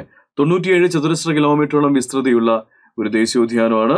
നമുക്ക് നോക്കാം, വിശദമായ കാര്യങ്ങളിലേക്ക് നമുക്ക് പോവാം. Eravikulam national park. ഇരവികുളം ദേശീയോദ്യാനം സ്ഥിതി ചെയ്യുന്നത് ഇടുക്കി ജില്ലയിലാണ്. ഇത് നിലവിൽ വന്നിരിക്കുന്ന വർഷം ഏതാണ്? 1978 1978 സ്ഥാപിതമായിരിക്കുന്ന ദേശീയോദ്യാനമാണ്. ഇതിന്റെ ഏരിയ എത്രയാണ്? ഇതിന്റെ ഏരിയ 97 ചതുരശ്ര കിലോമീറ്റർ ആണ്. 97 ചതുരശ്ര കിലോമീറ്റർ ആണ് ഇതിന്റെ ഏരിയ. സോ ഇതിന്റെ കോർ ഏരിയ മാത്രം എടുക്കുകയാണെങ്കിൽ കേരളത്തിലെ ഏറ്റവും വലിയ ദേശീയോദ്യാനം ഏത് എന്ന് ചോദിച്ചാൽ ഇരവികുളമാണ്. അവിടെ ഒരു കാര്യം എടുത്തു പറയുന്നുണ്ട്. കോർ ഏരിയ മാത്രം കണക്കിലാക്കിയാൽ എന്ന് പറയാനുള്ള കാരണം എന്തെന്ന് ചോദിച്ചാൽ നമുക്കിവിടെ കൺഫ്യൂഷൻ ആയിട്ട് വരുന്ന ഒരു വന്യജീവി സങ്കേതം, ഒരു ദേശീയോദ്യാനം ഉണ്ട്. ഏതാണ്? യെസ്, സൈലന്റ് വാലിയാണ്. സൈലന്റ് വാലി ദേശീയോദ്യാനം. എന്താണ് ഇവിടുത്തെ പ്രത്യേകത എന്ന് ചോദിച്ചാൽ, സൈലന്റ് വാലി ദേശീയോദ്യാനത്തിന്റെ ഏരിയ നമ്മൾ പരിശോധിക്കുകയാണെങ്കിൽ ആ ഏരിയ നമുക്ക് കൃത്യമായിട്ട് ഇങ്ങനെ മെൻഷൻ ചെയ്യാൻ പറ്റും. ഇതിന്റെ കോർ ഏരിയ, സൈലന്റ് വാലിയുടെ കോർ ഏരിയ വരുന്നത് 89.52 കിലോമീറ്റർ സ്ക്വയർ ആണ്. 89.52 കിലോമീറ്റർ സ്ക്വയർ ആണ് സൈലന്റ് വാലിയുടെ കോർ ഏരിയ വരുന്നത്. അപ്പൊ എന്തായി? ഏറ്റവും കോർ ഏരിയ വെച്ച് നോക്കുന്ന സമയത്ത് ഏറ്റവും വലുത് ഇത് തന്നെയാണ്, ഇരവികുളമാണ്. കാരണം 97 ഉണ്ട്. Here we have only 89.52% kilometre square. എന്നാൽ ഇവിടെ ഒരു സാധനം ഒളിഞ്ഞു കിടപ്പുണ്ട്. എന്തില്? സൈലന്റ് വാലിയിൽ. എന്താണ് ഫാക്ട്? ഇതിന്റെ കോർ ഏരിയ 89.52 ആണെങ്കിൽ ഇവിടത്തെ ബഫർ സോൺ ഏരിയ നമ്മൾ പരിശോധിക്കുകയാണെങ്കിൽ 148 കിലോമീറ്റർ സ്ക്വയർ ഇതിന്റെ ഏരിയ വരുന്നുണ്ട്. 148 കിലോമീറ്റർ സ്ക്വയർ. കോർ ഏരിയ മാത്രമാണ് 89.5. Here buffer zone 148 kilometre square. അപ്പൊ രണ്ടും കൂടെ ആഡ് ചെയ്ത് നോക്കി എത്ര ഉണ്ടാവും? 237.52 kilometre square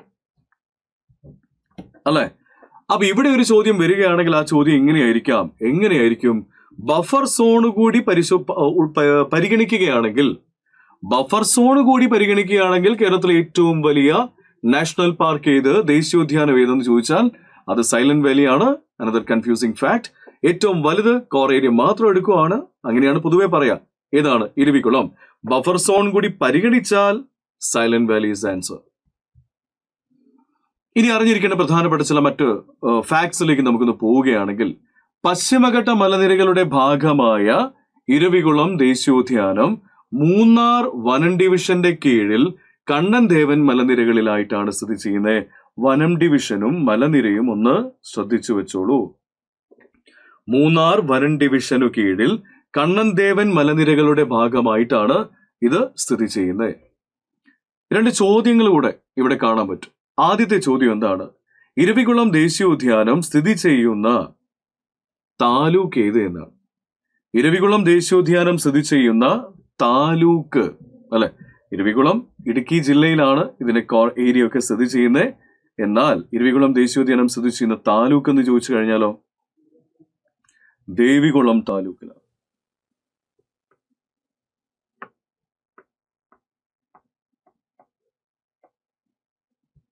Devikulam താലൂക്കിലാണ് Eravikulam national park സ്ഥിതി ചെയ്യുന്നത്. ദേവികുളം താലൂക്ക്. അടുത്ത് നോക്കിയാലോ, കേരളത്തിൽ ഏറ്റവും ഉയരത്തിൽ സ്ഥിതി ചെയ്യുന്ന ദേശീയോദ്യാനം ഏതെന്നാണ്? കേരളത്തിൽ ഏറ്റവും ഉയരത്തിൽ സ്ഥിതി ചെയ്യുന്ന ദേശീയോദ്യാനം കണ്ണൻദേവൻ ഹിൽസിന്റെ ഭാഗമാണെന്നൊക്കെ നമ്മൾ പറഞ്ഞു. സ്വാഭാവികമായിട്ടും അത്യാവശ്യം ഉയരത്തിലായിരിക്കും അല്ലെ? ഏതായിരിക്കും ഏറ്റവും ഉയരത്തിൽ സ്ഥിതി ചെയ്യുന്ന ദേശീയോദ്യാനം? ഏതാണ്? Yes, Eravikulam. Eravikulam national park തന്നെയാണ് ഏറ്റവും ഉയരത്തിൽ സ്ഥിതി ചെയ്യുന്ന ദേശീയോദ്യാനം എന്ന ഫാക്ടോടെ മനസ്സിലാക്കുക. യെസ്, ഇരവികുളം ദേശീയോദ്യാനത്തിന്റെ തെക്ക് ഭാഗത്തായി സ്ഥിതി ചെയ്യുന്ന കൊടുമുടി ഏത്? ഇരവികുളം ഇടുക്കി ജില്ലയിലാണ്. തെക്കായിട്ട് സ്ഥിതി ചെയ്യുന്ന കൊടുമുടി ഏതെന്ന് ചോദിച്ചാൽ പശ്ചിമഘട്ടത്തിന്റെ ഭാഗമാണല്ലോ. ഏതായിരിക്കും? ആനമുടി. ആനമുടി അല്ലെ? നിശപ്പുലിമല തൊട്ടടുത്ത് തന്നെ ഉണ്ട്. എന്നാലും ആനമുടി ഇരവികുളം ദേശീയോദ്യാനത്തിന്റെ തെക്ക് ഭാഗത്തായിട്ട് സ്ഥിതി ചെയ്യുന്ന കൊടുമുടിയാണ്. രാജമല വിനോദസഞ്ചാര കേന്ദ്രം ഏത് ദേശീയോദ്യാനത്തിന്റെ ഭാഗമാണ്? പ്രസിദ്ധമായിരിക്കുന്ന ദേശീയോദ്യാനമാണ് അല്ലെ? വരയാടുകൾക്കൊക്കെ പ്രസിദ്ധമായിരിക്കുന്ന വിനോദസഞ്ചാര കേന്ദ്രമാണ് രാജമല. ഏതിന്റെ ഭാഗം തന്നെയാണ്? നമ്മുടെ ഇരവികുളത്തിന്റെ ഭാഗമാണ്. ഇരവികുളം പാർക്കിനെ വന്യജീവി സങ്കേതമായിട്ട് പ്രഖ്യാപിച്ച വർഷം നാഷണൽ പാർക്കായിട്ട് 1978 അതിന്റെ കുറച്ച് പിന്നോട്ട് 1975. 1975 ഇരവികുളം നാഷണൽ പാർക്കിനെ വന്യജീവി സങ്കേതമായിട്ട് പ്രഖ്യാപിച്ചിരിക്കുന്നത്. ചില ചോദ്യങ്ങൾ കൂടെ നമുക്കിത് പരിചയപ്പെടാം അല്ലെ? ആദ്യം കൊടുത്തിരിക്കുന്ന ചോദ്യമാണ്, ഇരവികുളം ദേശീയോദ്യാനത്തിൽ സംരക്ഷിക്കപ്പെടുന്ന മൃഗം ഏതാണ്? ഇരവികുളം ദേശീയോദ്യാനത്തിൽ സംരക്ഷിക്കപ്പെടുന്ന മൃഗം എന്ന് ചോദിച്ചു കഴിഞ്ഞാൽ എല്ലാവർക്കും അറിയാം. ഏതാണ്? വരയാടാണ്. വരയാട്, അല്ലെങ്കിൽ എങ്ങനെ പറയാം നമുക്ക്? നീലഗിരി താർ എന്നും പറയാം. നീലഗിരി താർ അല്ലെങ്കിൽ വരയാട്. ചോദ്യം നമ്പർ 2, വരയാടിന്റെ ശാസ്ത്രീയ നാമം എന്ത് എന്നാണ്? വരയാടിന്റെ ശാസ്ത്രീയ നാമം എന്താണ്? നീലഗിരി.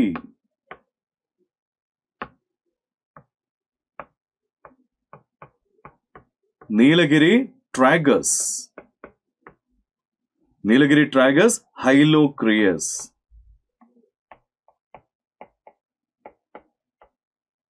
നീലഗിരി ട്രാഗസ് ഹൈലോക്രിയസ് എന്നാണ് നമ്മുടെ വരയാടിന്റെ ശാസ്ത്രീയ നാമം. അടുത്ത ചോദ്യം നോക്കിക്കേ, തമിഴ്നാടിന്റെ സംസ്ഥാന മൃഗം ഏതാണ്? വരയാടാണ്.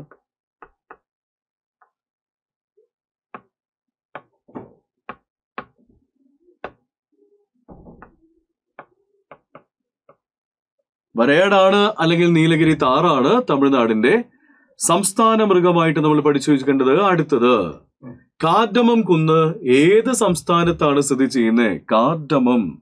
കാർഡമം മലയാള പദം എന്താ? ഏലം അല്ലെ? അല്ലെങ്കിൽ ഏലമല എന്നൊക്കെ നമ്മൾ പറയും. ഏലമാണ് കാർഡമം അല്ലെ? ഏലമല. യെസ്, ഏലമല ഏത് സംസ്ഥാനം അല്ലെ? ഏലമല ഏത് സംസ്ഥാനമാണ്? എന്തായാലും മഹാരാഷ്ട്ര, ഹരിയാന അല്ല.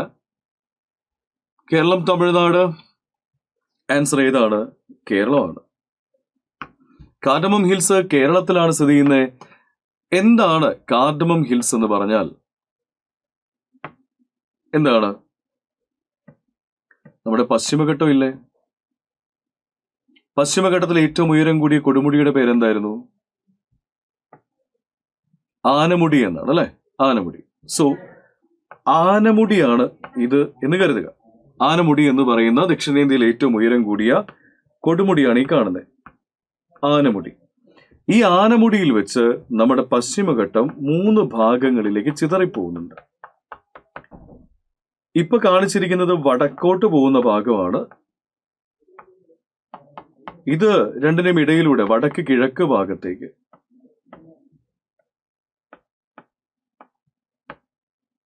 ഇത് തെക്കോട്ട് പോകുന്ന ഭാഗമാണ്. നോക്കൂ, വടക്കോട്ട് പോകുന്ന ഭാഗത്തെയാണ് നമ്മൾ എന്ത് വിളിക്കുന്നത്? ആനമല എന്ന് വിളിക്കുന്നത്, അല്ലെ? ഒരുപാട് നദികളുടെയൊക്കെ ഉത്ഭവസ്ഥാനമൊക്കെ ആയിട്ട് നമ്മൾക്ക് കേട്ട് പരിചയമുള്ളതാണ് ആനമല. വടക്ക് കിഴക്കോട്ട് പോകുന്നതിനെയാണ് നമ്മൾ പളനിമല എന്ന് വിളിക്കുന്നത്. പളനിമല. തെക്കോട്ട് പോകുന്നതിനെയാണ് നമ്മൾ എന്ത് വിളിക്കുന്നത്? ഏലമല. ഏലമല എന്ന് വിളിക്കുന്നു. ഈ ഏലമലയുടെ ഭാഗമായിട്ട് സ്ഥിതി ചെയ്യുന്ന ഒരു പീക്കാണ് ഇത് അഗസ്ത്യാർകൂടം അല്ലെങ്കിൽ അഗസ്ത്യമല. അഗസ്ത്യാർകൂടം അല്ലെങ്കിൽ അഗസ്ത്യമല, അല്ലെ? നമ്മുടെ MAB ലിസ്റ്റിൽ, മാൻ ആൻഡ് ബയോസ്ഫിയർ ലിസ്റ്റിലൊക്കെ ഇടയിരിക്കുന്ന ഒരു സൈറ്റാണ്, ഒരു ഹോട്ട്സ്പോട്ടാണ് ഇത് അഗസ്ത്യാർകൂടം എന്നറിയപ്പെടുന്നത്. യുനെസ്കോയുടെ പൈതൃക പട്ടികയിൽ ഇടം നേടിയിട്ടുണ്ട്, MAB ലിസ്റ്റിൽ ഇടം നേടിയിട്ടുണ്ട്. സോ കേരളത്തിലെ തന്നെ ഒരു ബയോസ്ഫിയർ റിസർവ് കൂടെയാണ് ഇത്, ഈ അഗസ്ത്യാർകൂടം എന്നറിയപ്പെടുന്നത്. സോ വളരെ ഇമ്പോർട്ടന്റ് ആണ് അഗസ്ത്യാർകൂടം. പശ്ചിമഘട്ടത്തിന്റെ തെക്കേ അറ്റത്ത് സ്ഥിതി ചെയ്യുന്ന കൊടുമുടി കൂടി ആയിട്ടുള്ള ഈ അഗസ്ത്യാർകൂടം ഏലമലയുടെ ഭാഗമായിട്ടാണ് സ്ഥിതി ചെയ്യുന്നത്. അടുത്ത ചോദ്യം, ക്രിക്കറ്റ് ബാറ്റ് നിർമ്മിക്കുന്നത് ഏത് മരത്തിന്റെ തടി കൊണ്ടാണ്? ഓപ്ഷനിൽ എന്തൊക്കെയാണ് കൊടുത്തിരിക്കുന്നത്? വില്ലോ മരം, പൈൻ മരം, ഓക്ക് മരം, പ്ലാവ് മരം. പ്ലാവ് കൊണ്ടൊക്കെ ക്രിക്കറ്റ് ബാറ്റ് ഉണ്ടാക്കാറുണ്ടോ? നമ്മുടെ നാട്ടുപ്രദേശത്ത് നമ്മുടെ കുട്ടിക്കാലത്ത് മടൽ വെട്ടി ബാറ്റ് ഉണ്ടാക്കിയവരൊക്കെയാണ്. പക്ഷെ അതല്ലല്ലോ ഇവിടെ നോക്കുന്നത്. വില്ലോ മരം കൊണ്ടാണ് എന്തുണ്ടാക്കുന്നത്? ക്രിക്കറ്റ് ബാറ്റ് ഉണ്ടാക്കുന്നത്. വില്ലോ മരം കൊണ്ടാണ്. പൈൻമരവും ഓക്കുമരവും ഒക്കെ നമ്മുടെ പരീക്ഷകളിൽ കടന്നു വരാറുണ്ട്, അല്ലെ? എങ്ങനെയാ കടന്നു വരുന്നത്? ശൈത്യ മേഖലകളിൽ, അല്ലെ? തണുപ്പുള്ള സ്ഥലങ്ങളിൽ, പ്രത്യേകിച്ച് ഹിമാലയത്തിലെയൊക്കെ ശൈത്യ മേഖലകളിലൊക്കെയാണ് ഓക്കുമരവും പൈൻമരവും ഫിർമരവും ഒക്കെ നമ്മൾ കാണാറുള്ളത്. ഹിമാചലിന്റെ ഭാഗമായിട്ടൊക്കെയാണ് കാണാറുള്ളത്. സോ വില്ലോ മരത്തിന് ക്രിക്കറ്റ് ബാറ്റ് നിർമ്മിക്കാൻ വേണ്ടി ഉപയോഗിക്കുന്ന മരമാണ് എന്ന കാര്യം ഓർത്തു വെക്കുക. കേരളത്തിലെ പാരമ്പര്യേതര ഊർജ സ്രോതസ്സുകളെ കുറിച്ച് പഠനം നടത്തുന്ന ഏജൻസി ഏതാണ്? കേരളത്തിലെ പാരമ്പര്യേതര ഊർജ സ്രോതസ്സുകളെ കുറിച്ച് പഠനം നടത്തുന്ന ഏജൻസി ഏതാണ്? KSEB, CUSAT, ANERT, NTPC. KSEB, CUSAT, ANERT, NTPC. ഏതാണ്? KSEB, CUSAT, ANERT, NTPC. Yes, കേരളത്തിലെ പാരമ്പര്യേതര ഊർജ സ്രോതസ് എന്നാണ് കൊടുത്തിരിക്കുന്നത്. ഏതാണ് സ്ഥാപനം? അനർട്ടാണ്. ഇത് മനസ്സിലാക്കണമെങ്കിൽ അനർട്ടിന്റെ വെബ്സൈറ്റ് ഒന്ന് എടുത്ത് നോക്കിയാൽ മതി. അനർട്ടിന്റെ വെബ്സൈറ്റ് ആണ്. ഈ വെബ്സൈറ്റിന്റെ ഫ്രണ്ട് പേജിൽ തന്നെ കൊടുത്തിരിക്കുന്ന ഇമേജസ് ഒക്കെ ഒന്ന് നോക്കിയാൽ നമുക്ക് ആ ചോദ്യത്തിനുള്ള ഉത്തരം കിട്ടി, അല്ലെ? നോക്കി, ആദ്യം തന്നെ കാണുന്നത് കാറ്റാടിപ്പാടമാണ്. തൊട്ട് താഴെ കുറച്ച് സോളാർ പാനലുകൾ അടുക്കി വെച്ചത് കാണാൻ പറ്റും. യെസ്, അപ്പോൾ അനർട്ടിനെ കുറിച്ചാണ് ഇവിടെ പറഞ്ഞിരിക്കുന്നത്. എന്താണ് അനർട്ട്? നമുക്ക് നോക്കാം. പാരമ്പര്യ ഊർജ വികസനത്തിനായിട്ടുള്ള നോഡൽ ഏജൻസിയെ വിളിക്കുന്ന പേരാണ് അനർട്ട്. കേരളത്തിലെ കാറ്റാടിപ്പാടങ്ങൾക്ക് അനുമതി നൽകുന്ന ഏജൻസി, ആ ഒരു പോയിന്റ് ഒന്ന് ശ്രദ്ധിച്ചു വെച്ചോളൂ. കേരളത്തിലെ കാറ്റാടിപ്പാടങ്ങൾക്ക് അനുമതി നൽകുന്ന ഏജൻസിയാണ് അനർട്ട്. അനർട്ട് അനുമതി നൽകുന്ന ചെറുകിട ജലവൈദ്യുത പദ്ധതികളുടെ ഉൽപാദന പരിധി എത്രയാണ്? അനർട്ട് അനുമതി നൽകുന്ന ചെറുകിട ജലവൈദ്യുത പദ്ധതികളുടെ ഉൽപാദന പരിധി എത്ര വൈദ്യുതി വരെ ഉൽപ്പാദിപ്പിക്കാം? മെഗാവാട്ട് ആണോ അല്ല കിലോ വാട്ടാണ് യൂണിറ്റ് കൊടുത്തിരിക്കുന്നത്? 1 കിലോവാട്ട് മുതൽ 5 കിലോ വാട്ട് വരെ. യൂണിറ്റ് ഒന്ന് നോക്കി വെച്ചോളൂ കേട്ടോ. മെഗാവാട്ട് ഒക്കെ കൊടുത്ത് നിങ്ങൾ ചിലപ്പോൾ പറ്റിക്കും ഓപ്ഷനിൽ. 1 കിലോവാട്ട് മുതൽ 5 കിലോവാട്ട് വരെയാണ് ഇവിടെ ഉൽപ്പാദിപ്പിക്കാൻ നമുക്ക് മാക്സിമം അനുമതിയുള്ളൂ എന്ന കാര്യം ഓർത്തു വെക്കുക. നെക്സ്റ്റ്, താഴെ പറയുന്നവയിൽ മത്സ്യ ഇനത്തിൽ പെടാത്തവ ഏത്? ഓപ്ഷൻ നോക്കാം നമുക്ക്. ഏതൊക്കെയാണ് മത്സ്യത്തിൽ പെടാത്തത്? ഏതാണ്? ചെമ്മീൻ, തിരണ്ടി, ആരല്, സക്കർ ഫിഷ് എന്നാണ് കൊടുത്തിരിക്കുന്നത്. ഏതാണ് മത്സ്യമല്ലാത്തത്? ഏതാ? അത് ചെമ്മീനാണ്, അല്ലെ? മത്സ്യമല്ലാത്തത് ചെമ്മീനാണ്. ഷെല്ലിനുള്ളിലുള്ള ജീവിയാണ്, അല്ലെ? ചെമ്മീൻ എന്ന് പറയുന്നത് ആർത്രോപോഡ വിഭാഗത്തിൽ വരുന്നതാണ് ചെമ്മീൻ എന്ന് പറയുന്നത്. സോ ചെമ്മീൻ മത്സ്യമല്ല, ബാക്കിയെല്ലാം മത്സ്യമാണ്. ദക്ഷിണ ഭാഗീരഥി എന്നറിയപ്പെടുന്ന നദി ഏതെന്നാണ് അടുത്ത ചോദ്യം.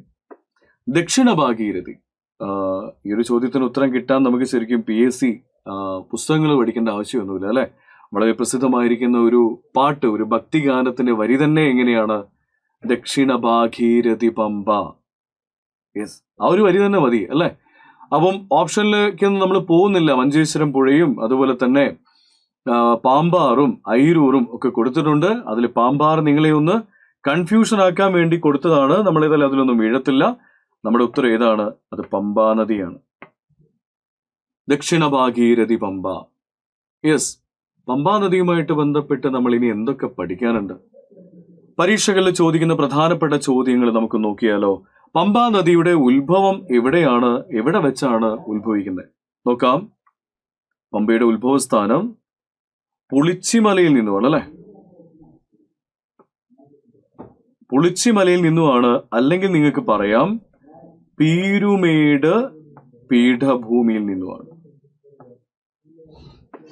പുളിച്ചിമലയിൽ നിന്നുമാണ് അല്ലെങ്കിൽ പീരുമേട് പീഠഭൂമിയിൽ നിന്നുമാണ് നമ്മുടെ പമ്പാ നദി ഉത്ഭവിക്കുന്നത്. കേരളത്തിലെ മൂന്നാമത്തെ നീളം കൂടിയ നദിയാണ് അല്ലെ. കാരണം 176 കിലോമീറ്റർ നീളമുള്ള നദിയാണ്.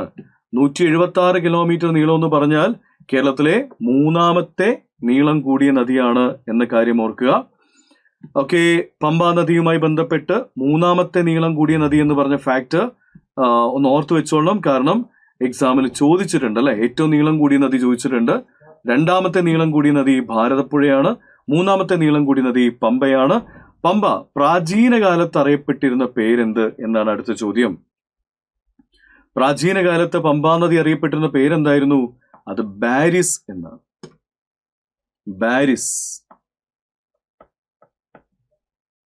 ബാരിസ് എന്നാണ് പ്രാചീന കാലത്ത് അറിയപ്പെട്ടത്. തിരുവിതാംകൂറിന്റെ ജീവനദി എന്നും ജീവരേഖ എന്നൊക്കെ അറിയപ്പെടുന്നത് ഇതാണ്. കേരളത്തിന്റെ അല്ല, തിരുവിതാംകൂറിന്റെ. പമ്പയുടെ ദാനം എന്നറിയപ്പെടുന്ന സ്ഥലം ഏതാണ്? പമ്പയുടെ ദാനം കുട്ടനാടാണ്. പമ്പയുടെ ദാനം കുട്ടനാടാണ്. കുട്ടനാടിന് ചിലപ്പോൾ വെള്ളപ്പൊക്ക ഭീഷണിയൊക്കെ പമ്പ കാരണം ഉണ്ടാവാറുമുണ്ട്. പക്ഷെ പമ്പയുടെ ദാനം എന്നറിയപ്പെടുന്നത് കുട്ടനാടാണെന്ന് ഓർക്കുക. ദക്ഷിണ ഭാഗീരഥി എന്നറിയപ്പെടുന്നത് പമ്പയാണ്. കേരളത്തിന്റെ പുണ്യനദി എന്നറിയപ്പെടുന്നതും പമ്പയാണ്. കാരണം ശബരിമല തീർത്ഥാടന കേന്ദ്രം അല്ലെ. കേരളത്തിൽ ഏറ്റവും കൂടുതൽ ഭക്തർ എത്തിച്ചേരുന്ന തീർത്ഥാടന കേന്ദ്രങ്ങളിൽ ഒന്നാണ് ശബരിമല. സീസണിൽ ഏറ്റവും കൂടുതൽ വരുമാനം കിട്ടുന്ന ക്ഷേത്രമാണ് ശബരിമല. ആ ശബരിമല എന്ന് പറഞ്ഞ തീർത്ഥാടന കേന്ദ്രത്തിലേക്ക് പോകുന്നവര് പമ്പയിൽ മുങ്ങി ആണ് മല കയറുന്നത് അല്ലെ.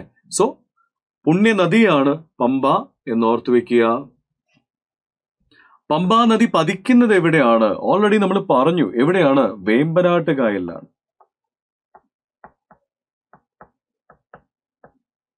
വേമ്പനാട്ട് കായലാണ്. ഏതൊക്കെ ജില്ലകളിലൂടെയാണ് പമ്പ ഒഴുകുന്നത്? പീരുമേട് എന്നല്ലേ ഉത്ഭവം. അതുകൊണ്ട് ഇടുക്കി ജില്ലയിൽ നിന്നാണ് ഉത്ഭവിക്കുന്നത്. ശബരിമല ഈ നദിയുടെ തീരത്താണ്. അപ്പം പത്തനംതിട്ട.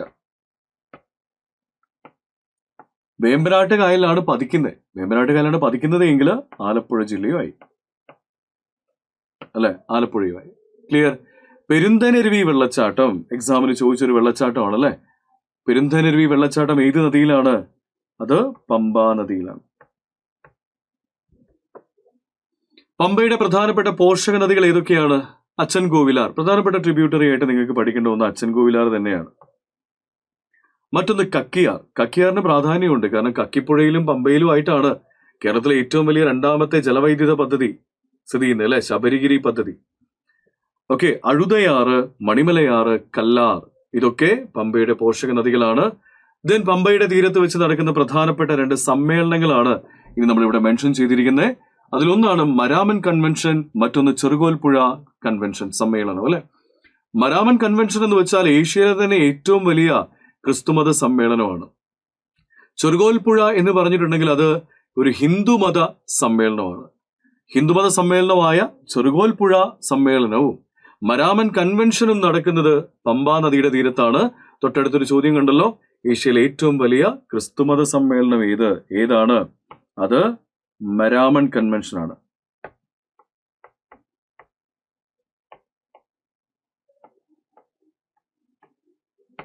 മരാമൻ കൺവെൻഷൻ ആണ് ഏഷ്യയിലെ ഏറ്റവും വലിയ ക്രിസ്തുമത സമ്മേളനം എന്നറിയപ്പെടുന്നത്.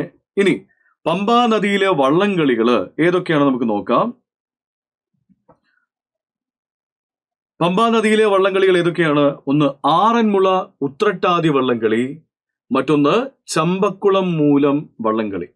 ആറന്മുള ഉത്രട്ടാതി വള്ളംകളി പ്രസിദ്ധമാണ് അല്ലെ. കാരണം ആറന്മുള ഉത്രട്ടാതി വള്ളംകളിയുമായിട്ട് ബന്ധപ്പെട്ടാണ് ആറന്മുള വള്ളസദ്യ ഉണ്ടാവാറുള്ളത്. ഏറ്റവും കൂടുതൽ വിഭവങ്ങൾ വിളമ്പി എന്താ പറയാ, വളരെയധികം പ്രസിദ്ധമായ, അല്ലെങ്കിൽ പല സ്ഥലങ്ങളിലും ഇന്ത്യക്ക് പുറമെയുള്ള സ്ഥലങ്ങളിൽ പോലും ചർച്ചയായിട്ടുള്ള ഒരു സദ്യയാണ് ആറന്മുള സദ്യ, വള്ളസദ്യ എന്ന് പറയുന്നത്. തിരുവോണം കഴിഞ്ഞ് ഉത്രട്ടാതി നാളിൽ നടക്കുന്ന ഒരു വള്ളംകളിയാണ് അല്ലെ. മറ്റൊന്ന് ചമ്പക്കുളം മൂലം വള്ളംകളി. ചമ്പക്കുളം മൂലം വള്ളംകളിയുടെ പ്രത്യേകത എന്താണെന്ന് ചോദിച്ചാൽ, കേരളത്തിൽ നടക്കുന്ന ആദ്യത്തെ വള്ളംകളികളിൽ ഒന്നാണ് ചമ്പക്കുളം മൂലം അല്ലെ. ഒരു വള്ളംകളി സീസൺ തുടങ്ങുന്നത് തന്നെ ചമ്പക്കുളം മൂലം വള്ളംകളിയിലൂടെയാണ്. ഓക്കെ, അപ്പം രാജീവ് ഗാന്ധി ട്രോഫി നടക്കുന്ന ഇതിലല്ല. രാജീവ് ഗാന്ധി ട്രോഫി പുളികുന്തം കായലിലാണ്. ടൈപ്പ് ചെയ്തപ്പോൾ ഒരു മിസ്റ്റേക്ക് കുടുങ്ങിയതാണ്, ക്ഷമിക്കുക.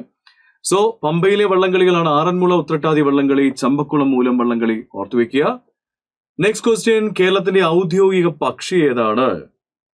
മയിൽ, പറവ, പ്രാവ്, മലമുഴക്കി, വേഴാമ്പൽ. മയില്, പറവ, പ്രാവ്, മലമുഴക്കി, വേഴാമ്പൽ. കേരളത്തിന്റെ ഔദ്യോഗിക പക്ഷി അറിയാലോ ഏതാണ്? മലമുഴക്കി വേഴാമ്പലാണ് അല്ലെ.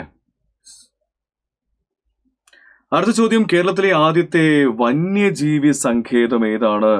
ഓപ്ഷനിലേക്ക് നമുക്ക് നോക്കാം. പെരിയാർ, മറ്റൊന്ന് വയനാട്, മറ്റൊന്ന് ഇടുക്കി, പറമ്പിക്കുളം. ഏതാണ് കേരളത്തിലെ ആദ്യത്തെ വന്യജീവി സങ്കേതം എന്നാണ് ചോദ്യം.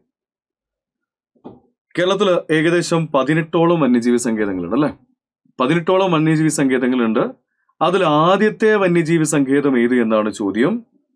ആദ്യത്തെ വന്യജീവി സങ്കേതം ഏതാണ്? അത് പെരിയാർ വന്യജീവി സങ്കേതമാണ്. 1950 പ്രഖ്യാപിക്കപ്പെട്ട ഒരു വന്യജീവി സങ്കേതമാണ് ഏത്? പെരിയാർ അല്ലെ. 1950 പെരിയാർ വന്യജീവി സങ്കേതത്തെ പ്രഖ്യാപിച്ചത്. ഇടുക്കി ജില്ലയിലും പത്തനംതിട്ട ജില്ലയിലും ആയിട്ടാണ് ഇത് വ്യാപിച്ചു കിടക്കുന്നത്. മെജോറിറ്റി പാർട്ട് ഇടുക്കി ജില്ലയിലാണെങ്കിലും പത്തനംതിട്ട ജില്ലയിലേക്കും വ്യാപിച്ചു കിടക്കുന്നുണ്ട്. ഏകദേശം 777 ചതുരശ്ര കിലോമീറ്റർ വിസ്തൃതിയുള്ളതുകൊണ്ട് ഈ പെരിയാർ വന്യജീവി സങ്കേതം തന്നെയാണ് കേരളത്തിലെ ഏറ്റവും വലിയ വന്യജീവി സങ്കേതവും. എന്നാൽ ഈ വന്യജീവി സങ്കേതവുമായി ബന്ധപ്പെട്ട് പരീക്ഷകളിൽ മറ്റൊരു ചോദ്യം നിങ്ങൾ കണ്ടിട്ടുണ്ടാവും. നമ്മുടെ ചിത്തിര തിരുനാൾ തിരുവിതാംകൂർ ഭരണാധികാരിയായിരുന്ന സമയത്ത് 1934 ഈ വന്യജീവി സങ്കേതത്തെ നെല്ലിക്കാംപെട്ടി ഗെയിം സാങ്ച്വറി എന്ന പേരിലായിരുന്നു അദ്ദേഹം പ്രഖ്യാപിച്ചിട്ടുണ്ടായിരുന്നത്. 1934 നെല്ലിക്കാംപെട്ടിയാണ് 1950 ആയപ്പോ പെരിയാർ വന്യജീവി സങ്കേതമായിട്ട് മാറിയിട്ടുള്ളത്. നോക്കാം നമുക്ക്. യെസ്, പെരിയാർ വന്യജീവി സങ്കേതം. കേരളത്തിലെ ഏറ്റവും വലിയ വന്യജീവി സങ്കേതമാണ് പെരിയാർ. കേരളത്തിലെ ഏറ്റവും വലുതാണ്. ഇത് സ്ഥിതി ചെയ്യുന്ന ജില്ല ചോദിച്ചു കഴിഞ്ഞാൽ ഏറ്റവും വലുതാണ്, ആദ്യത്തേതുമാണ്. ആദ്യത്തേതാണെന്ന് നമ്മൾ ചോദ്യത്തിൽ പരിചയപ്പെട്ടു. വേണമെങ്കിൽ ഇവിടെ ഒന്ന് എഴുതി വെച്ചേക്കാം, ആദ്യത്തേതും. ഓക്കെ, ഏത് ജില്ലയിലാണെന്ന് ചോദിച്ചാൽ ഇടുക്കി ജില്ല. ഓക്കെ, നമുക്ക് അറിയാം. അത് മാത്രമല്ല, ഇവിടെ കൂടെയുണ്ട്, പത്തനംതിട്ടയിലും കൂടെയുണ്ട്. ഇത് നിലവിൽ വന്ന വർഷം 1950 ഇത് പ്രഖ്യാപിച്ചിരിക്കുന്നത്. 1950 ഇതിന്റെ വിസ്തൃതി ഏറ്റവും വലുതായതുകൊണ്ട് വിസ്തൃതി ഒന്ന് ഓർത്തു വെച്ചേക്കുക. 777 ചതുരശ്ര കിലോമീറ്റർ വിസ്തൃതിയുള്ള ഒരു വന്യജീവി സങ്കേതമാണ് പെരിയാർ. കേരളത്തിലെ ആദ്യത്തെ വന്യജീവി സങ്കേതമാണ് പെരിയാർ വന്യജീവി സങ്കേതം. തുടക്കത്തിൽ അറിയപ്പെട്ടിരുന്ന പേരെന്തായിരുന്നു? Nellikampetty. Nellikampetty game sanctuary. Nellikampetty game sanctuary എന്നായിരുന്നു ഇതിന്റെ ആദ്യത്തെ പേര്. 1934 നെല്ലിക്കാംപെട്ടി ഗെയിം സാങ്ച്വറി സ്ഥാപിച്ചപ്പോൾ തിരുവിതാംകൂർ ഭരിച്ചത് ആരായിരുന്നു? നമ്മുടെ ചിത്തിര തിരുനാൾ ബാലരാമവർമ്മയായിരുന്നു കേട്ടോ.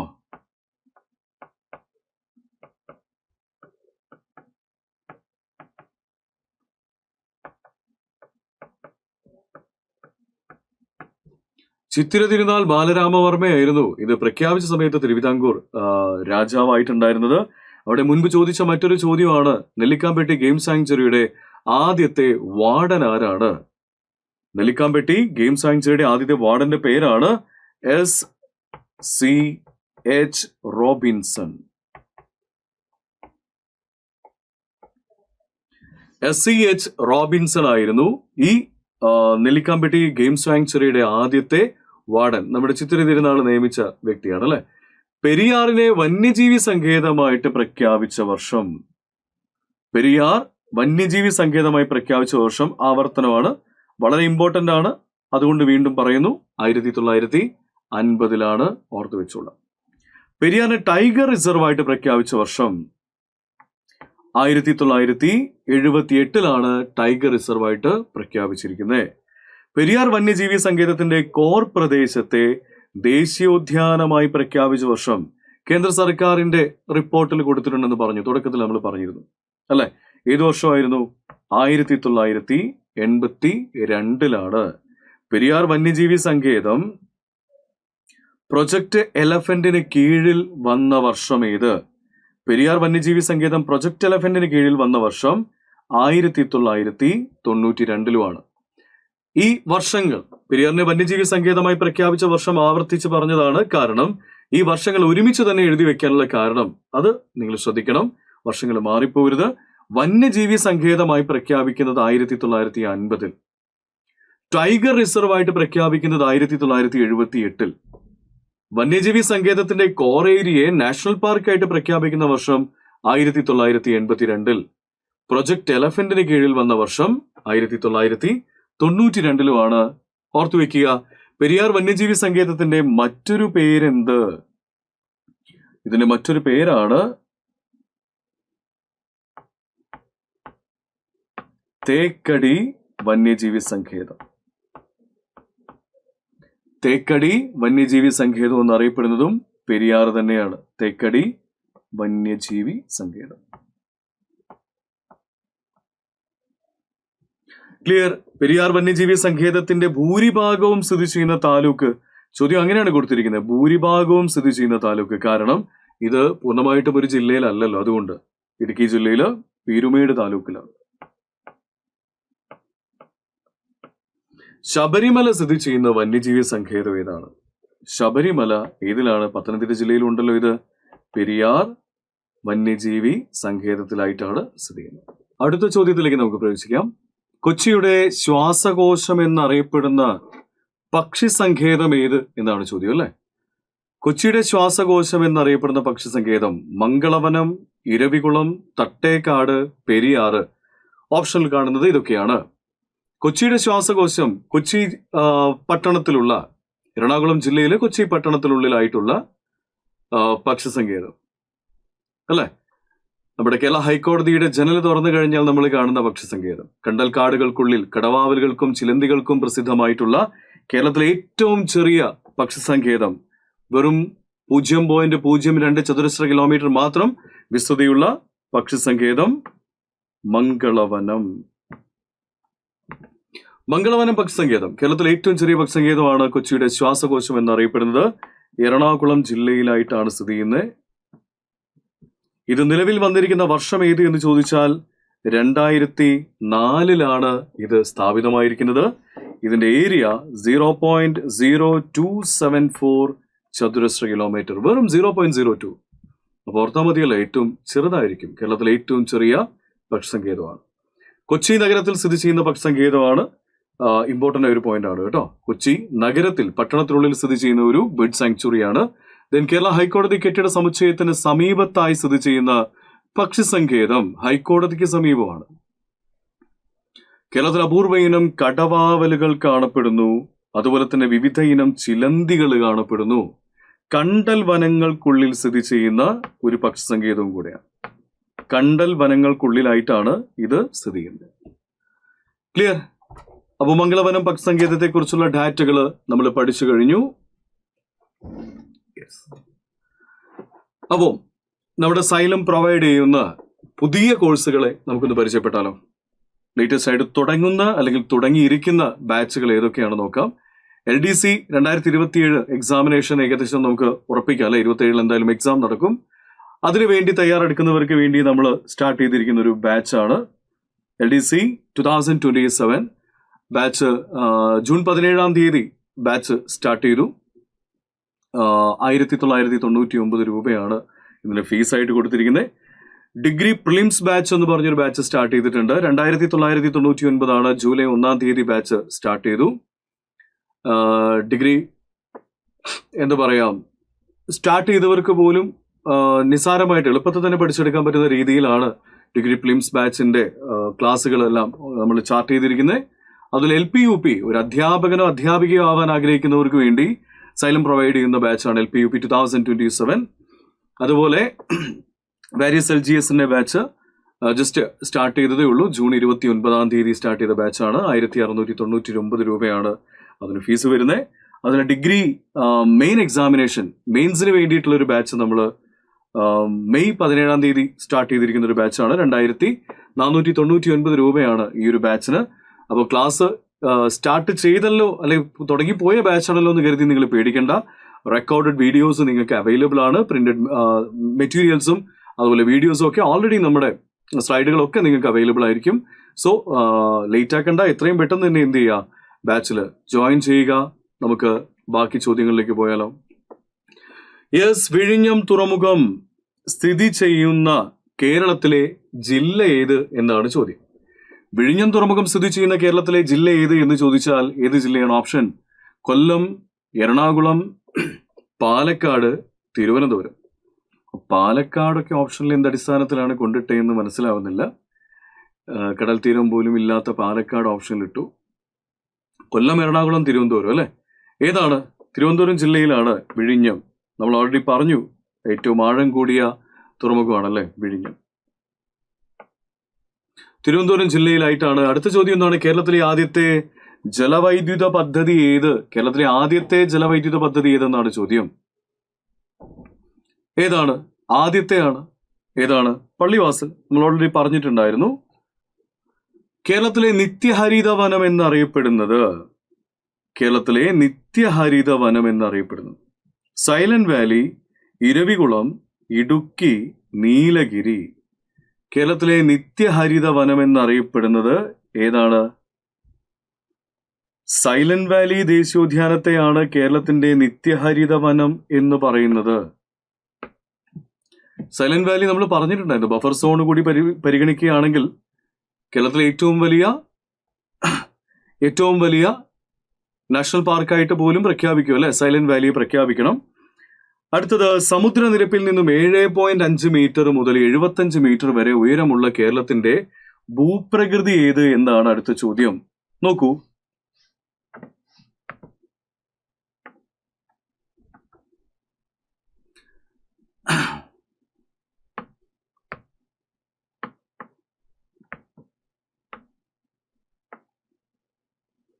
സമുദ്രനിരപ്പിൽ നിന്ന്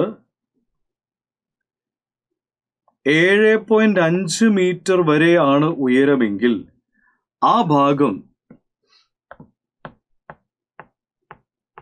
തീരപ്രദേശം എന്നാണ് അറിയപ്പെടുന്നത്.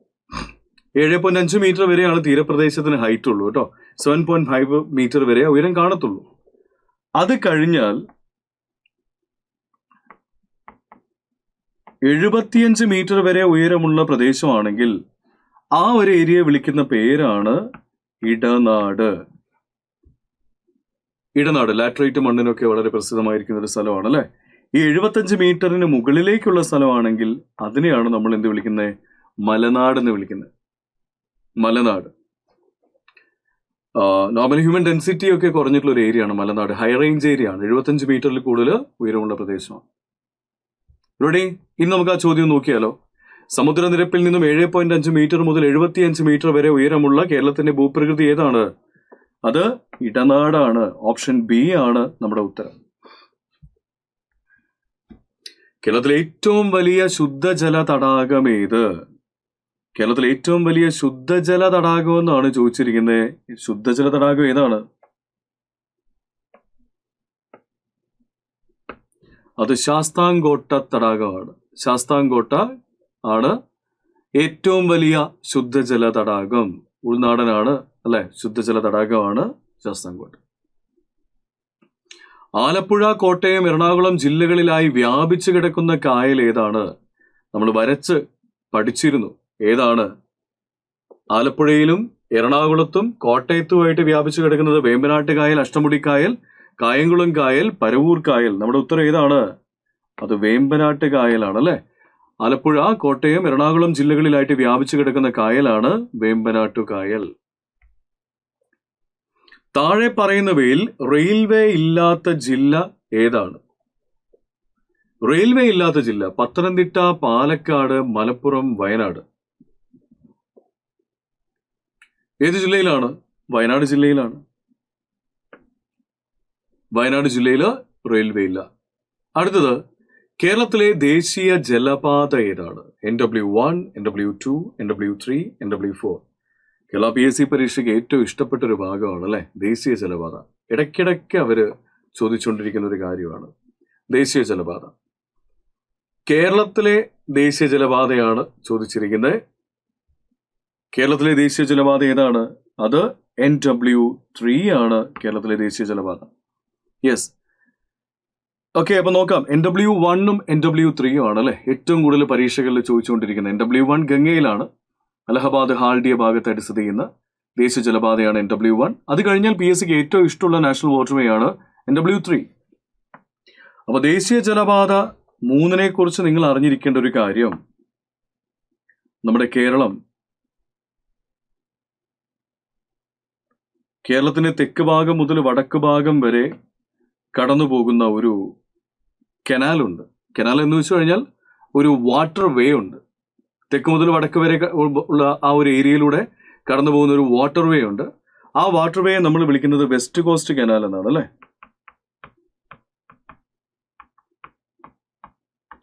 ഈ വെസ്റ്റ് കോസ്റ്റ് കനാലിന്റെ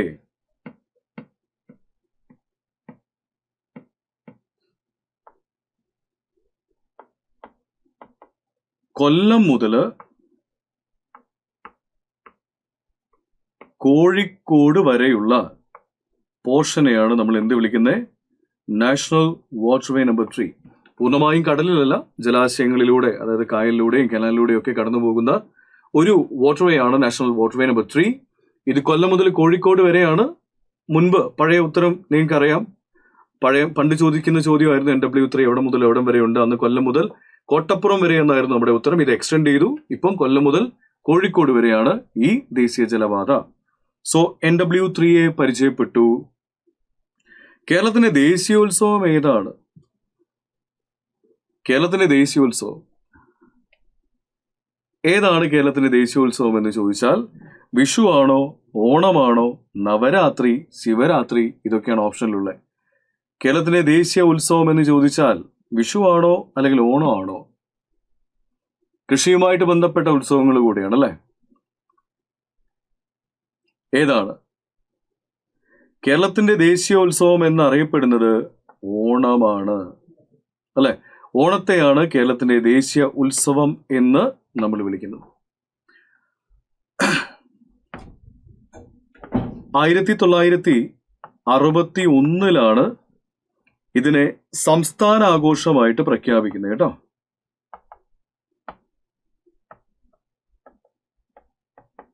ഓണത്തെ സംസ്ഥാന ആഘോഷമായിട്ട് പ്രഖ്യാപിക്കുന്നത് 1961 നമ്മുടെ മുഖ്യമന്ത്രിയായിരുന്ന പട്ടം താണുപിള്ള.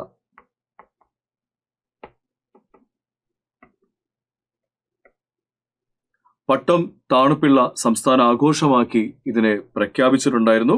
ഓണവുമായിട്ട് ബന്ധപ്പെട്ട് നമ്മളോട് പരീക്ഷയിൽ ചോദിക്കുന്ന മറ്റൊരു കാര്യമുണ്ട്. ഇതിനെ ഓണത്തെക്കുറിച്ച് പരാമർശിക്കുന്ന സംഘകാല കൃതി അല്ലെ.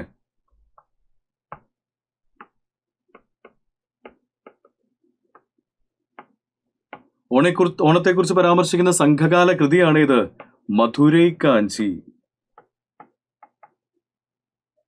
സംഘകാല കൃതിയാണ് മധുരൈ കാഞ്ചി എന്നറിയപ്പെടുന്നത്.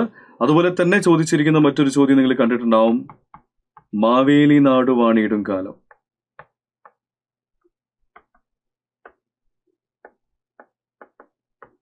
മാവേലി നാടു വാണിയിടും കാലം എന്ന് പറയുന്ന ഓണപ്പാട്ട് എഴുതിയത് ആരാണെന്നും കൂടി ഒന്ന് അറിഞ്ഞു വെക്കണം. ആരാണ് അത്? സഹോദരൻ അയ്യപ്പൻ എഴുതിയിരിക്കുന്ന പാട്ടാണ് കേട്ടോ. നവോത്ഥാനത്തിലൂടെ നമ്മൾ പഠിക്കുന്ന ഒരു വ്യക്തിയാണല്ലേ സഹോദരൻ അയ്യപ്പൻ. അപ്പൊ അദ്ദേഹവുമായിട്ട് ബന്ധമുള്ള ഒരു പാട്ടാണ് മാവേലി നാടു വാണിയിടും കാലം. ഓർത്തു വെക്കുക. അടുത്ത ചോദ്യത്തിലേക്ക് നമുക്ക് കടക്കാം. ചോദ്യം എന്താണ്? വടക്ക് കിഴക്കൻ മൺസൂൺ മഴക്കാലം കേരളത്തിൽ ഏത് പേരിലാണ് അറിയപ്പെടുന്നത്? വടക്ക് കിഴക്കൻ മൺസൂൺ മഴക്കാലം കേരളത്തിൽ ഏത് പേരിൽ അറിയപ്പെടുന്നു? കാലവർഷം, തുലാവർഷം, ഇടവപ്പാതി, ശൈലവൃഷ്ടി. വടക്ക് കിഴക്കൻ മൺസൂൺ മഴക്കാലം ഏത് പേരിൽ അറിയപ്പെടുന്നു? ഏത് പേരിലാണ്? തുലാവർഷം. ഓക്കെ, വടക്ക് കിഴക്കൻ മൺസൂൺ തുലാവർഷം എന്നാണ് അറിയപ്പെടുന്നത്. നമ്മുടെ കേരളത്തെ സംബന്ധിച്ച്, ഇന്ത്യയെ സംബന്ധിച്ചുള്ള പ്രധാനപ്പെട്ട മൺസൂണുകളാണ് ഏതൊക്കെ? ഒന്ന്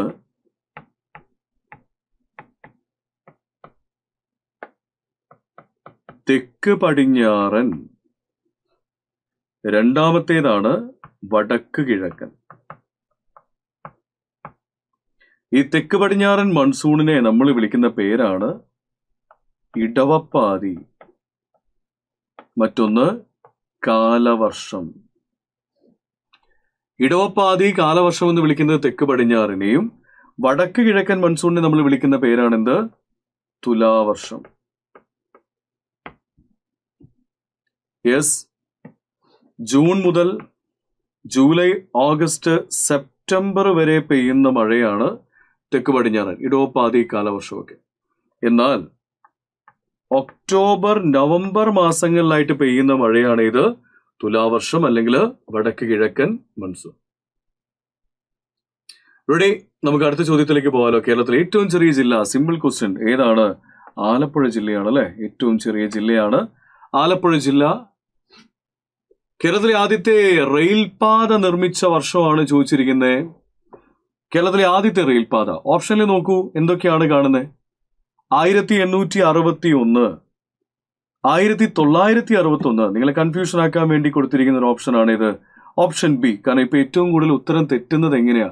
ഉത്തരം അറിയാത്തത് കൊണ്ടല്ല പലർക്കും തെറ്റിപ്പോകുന്നത്. ശരിയായ പ്രസ്താവന, തെറ്റായ പ്രസ്താവന അല്ലെ.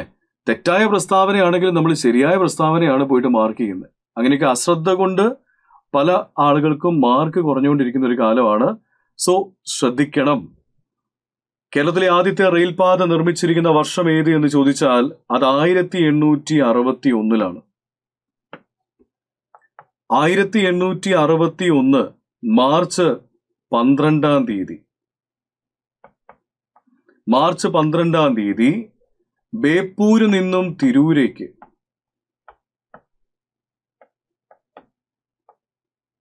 അല്ലെ, ബേപ്പൂര് നിന്നും തിരൂരിലേക്കാണ് കേരളത്തിലെ ആദ്യത്തെ ട്രെയിൻ സർവീസ് നടക്കുന്നത്. ബേപ്പൂരിൽ നിന്ന് തിരൂരേക്ക് എന്ന് പറഞ്ഞാൽ മറ്റൊരു രീതിയിൽ നമുക്ക് ഇങ്ങനെയും പറയാം, ചാലിയത്ത് നിന്നും തിരൂരേക്ക് അല്ലെ. കേരളത്തിലെ ആദ്യത്തെ റെയിൽവേ സ്റ്റേഷനുകൾ ഒന്ന് തിരൂരാണ്. ചാലിയത്ത് നിന്നും തിരൂരേക്ക് അല്ലെങ്കിൽ ബേപ്പൂരിൽ നിന്നും തിരൂരേക്ക്. ബേപ്പൂർ ടു തിരൂർ എന്നാണ് PSCയുടെ ഉത്തരവായിട്ട് വരുന്നത്. ഓക്കെ, 30.5 കിലോമീറ്ററോളം ആയിരുന്നു ഈ ഒരു ദൈർഘ്യം ഉണ്ടായിരുന്നു അല്ലെ. 30.5 കിലോമീറ്ററോളം അല്ലെങ്കിൽ 19 മൈലോളം ആയിരുന്നു അന്ന് ഈ ഒരു ട്രെയിൻ യാത്ര നടന്നിട്ടുണ്ടായിരുന്നത്. അന്ന് ഈ റെയിൽവേ സാധ്യമാക്കിയത് മദ്രാസ് റെയിൽവേ കമ്പനി ആയിരുന്നു കേട്ടോ. മദ്രാസ് റെയിൽവേയുടെ കീഴിലായിട്ടായിരുന്നു ഈ ഒരു പ്രൊജക്ട്. വർഷമാണ് ഇമ്പോർട്ടന്റ്, 1861 എന്ന കാര്യം ഓർക്കുക. പാത്രക്കടവ് വെള്ളച്ചാട്ടം ഏത് നദിയുടെ ഭാഗമാണ്? ഒരുപാട് വിവാദമായിട്ടുള്ള ഒരു പ്രൊജക്റ്റ് ഒക്കെ നടന്നിട്ടുണ്ടായിരുന്നു അല്ലെ. പാത്രക്കടവ് ജലവൈദ്യുത പദ്ധതി ഒരുപാട് വിവാദമായിരുന്നു. കാരണം ഈ ഒരു പ്രൊജക്റ്റ് വന്നു കഴിഞ്ഞാൽ അവിടുത്തെ എക്കോസിസ്റ്റത്തെ ബാധിക്കുമെന്നൊക്കെ പറഞ്ഞുകൊണ്ട് വൻ ഇഷ്യൂ ഒക്കെ ആയിട്ടുണ്ടായിരുന്നു. ഭാരതപ്പുഴ, ചാലക്കുടിപ്പുഴ, മുതിരപ്പുഴ, കുന്തിപ്പുഴ സൈലന്റ് വാല്യൂ ആയിട്ടല്ലായിരുന്നു ഈ പ്രശ്നം ഉണ്ടായിരുന്നത് അല്ലെ. പാത്രക്കടവ് പ്രൊജക്ടിന്റെ ഭീഷണി സൈലന്റ് വാല്യൂ ആയിട്ടായിരുന്നു. അതുകൊണ്ട് ഏത് നദിയിലാണ്? കുന്തിപ്പുഴ അല്ലെ.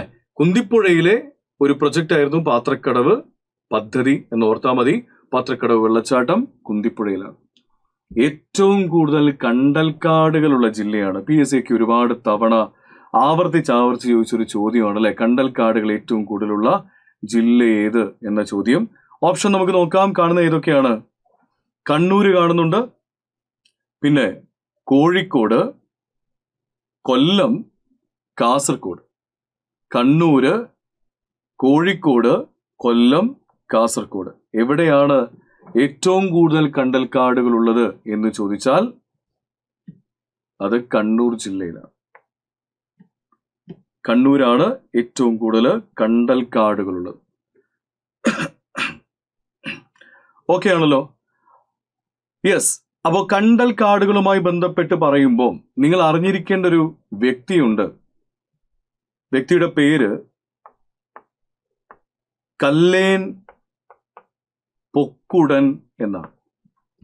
കല്ലേൻ പൊക്കുടൻ പരീക്ഷകളിൽ നിരന്തരമായിട്ട് വന്നിട്ടുള്ള ഒരു വ്യക്തിയാണ് ഈ കല്ലേൻ പൊക്കുടൻ, അല്ലെ? കാരണം കണ്ടൽ വനങ്ങളുടെ സംരക്ഷണത്തിന് വേണ്ടി പ്രവർത്തിച്ച വ്യക്തിയാണ് കല്ലേൻ പൊക്കുടൻ. ഇദ്ദേഹവുമായിട്ട് ബന്ധപ്പെട്ട് നിങ്ങൾ അറിഞ്ഞിരിക്കേണ്ട മറ്റൊരു ഫാക്റ്റാണ് ഇദ്ദേഹത്തിന്റെ പുസ്തകം ഏത്, ഇദ്ദേഹം രചിച്ച കൃതി ഏത്. കണ്ടൽ വനങ്ങൾക്കിടയിലെ ജീവിതം എന്നാണ് അദ്ദേഹത്തിന്റെ പുസ്തകത്തിന്റെ പേര്.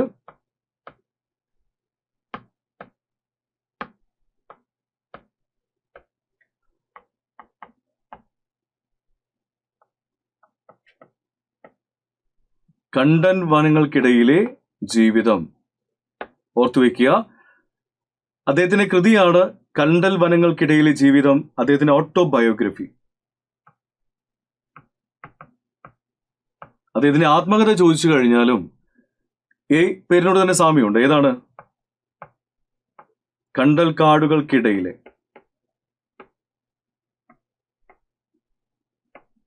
എന്റെ ജീവിതം. എന്റെ ജീവിതം. ഓക്കെ ആണല്ലോ? യെസ്. അപ്പൊ കല്ലേൻ പൊക്കുടനെ ഓർത്തു വെക്കുക. അതുപോലെ കണ്ടൽക്കാടുകൾക്ക് പ്രസിദ്ധമായിരിക്കുന്ന ജില്ല കണ്ണൂരാണല്ലോ.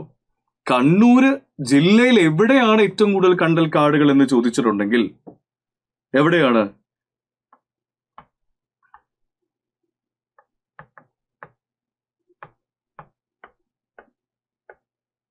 കണ്ടൽക്കാടുകൾക്ക് പ്രസിദ്ധമായ കണ്ണൂർ ജില്ലയിലെ സ്ഥലം ചോദിച്ചു കഴിഞ്ഞാൽ അത് അഞ്ചരക്കണ്ടിയാണ്.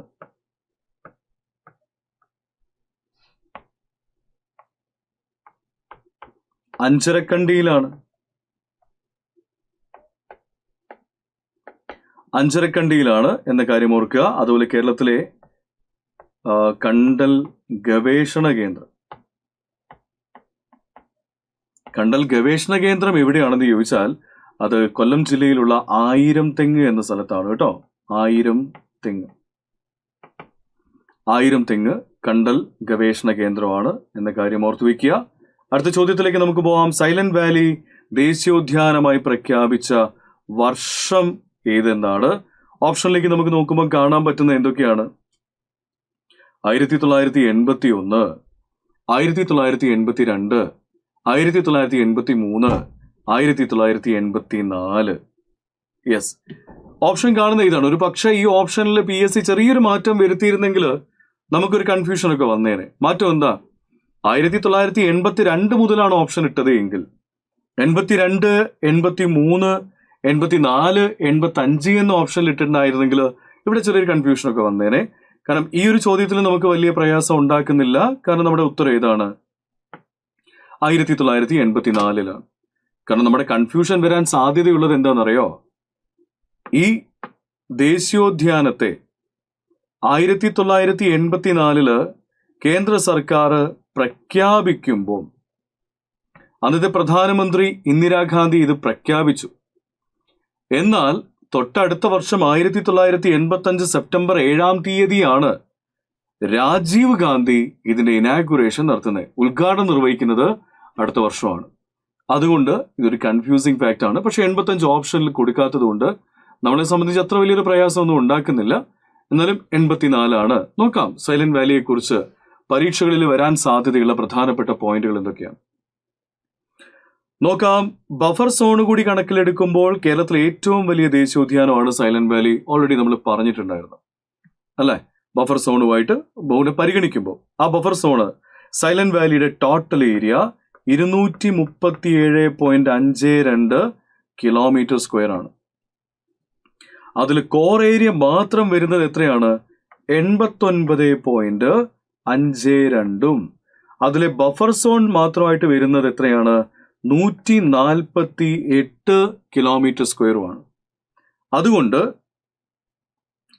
ഇത് 237.52 കിലോമീറ്റർ സ്ക്വയർ ആണ്.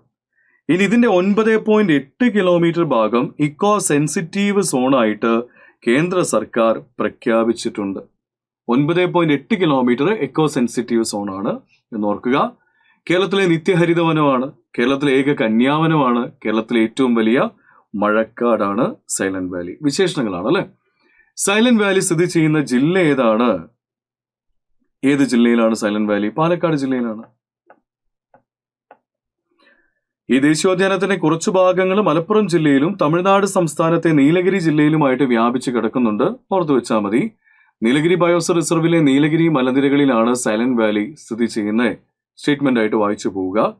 സൈലന്റ് വാലിയെ റിസർവ് വനമായി പ്രഖ്യാപിച്ച വർഷം ഏത്? സൈലന്റ് വാലിയെ റിസർവ് വനമായിട്ട് പ്രഖ്യാപിക്കുന്നത് 1914 റിസർവ് വനമായി പ്രഖ്യാപിച്ചു. എന്നാൽ ദേശീയോദ്യാനമായി കേന്ദ്ര സർക്കാർ പ്രഖ്യാപിച്ചത് 1984 ആരായിരുന്നു? ഇന്ദിരാഗാന്ധി.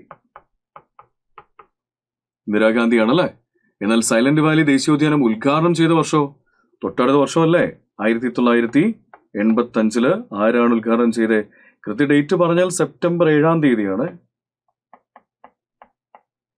ആരായിരുന്നു? രാജീവ് ഗാന്ധി.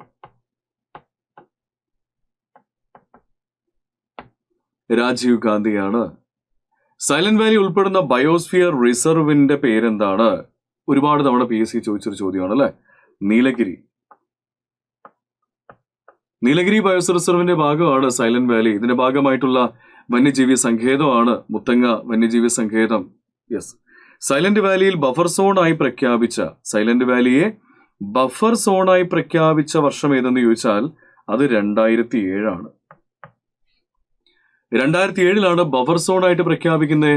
വംശനാശിനി ഭീഷണി നേരിടുന്ന സിംഹവാലൻ കുരങ്ങുകൾ കാണപ്പെടുന്ന ദേശീയോദ്യാനമാണ് സൈലന്റ് വാലി. നമ്മുടെ ഒരു ചോദ്യം ഉണ്ടായിരുന്നു ഇവിടെ, സിംഹവാലൻ കുരങ്ങുകളുടെ ശാസ്ത്രീയ നാമം. നമ്മൾ പറഞ്ഞിട്ടുണ്ടല്ലോ, വെടിപ്ലാവുകളുടെ സാന്നിധ്യം കാരണം, അല്ല ഓൾറെഡി നമുക്ക് അറിയുന്നതാണ്, കേട്ടിട്ടുണ്ട്. ഈ സാന്നിധ്യത്തിലൂടെയാണ് സിംഹവാലൻ കുരങ്ങുകൾ ഇവിടെ കാണപ്പെടുന്നത്. ഈ സിംഹവാലൻ കുരങ്ങുകളുടെ ശാസ്ത്രീയ നാമം എന്ത് എന്ന് ചോദിച്ചാൽ മക്കാക്ക സിലനസ് എന്നാണ്.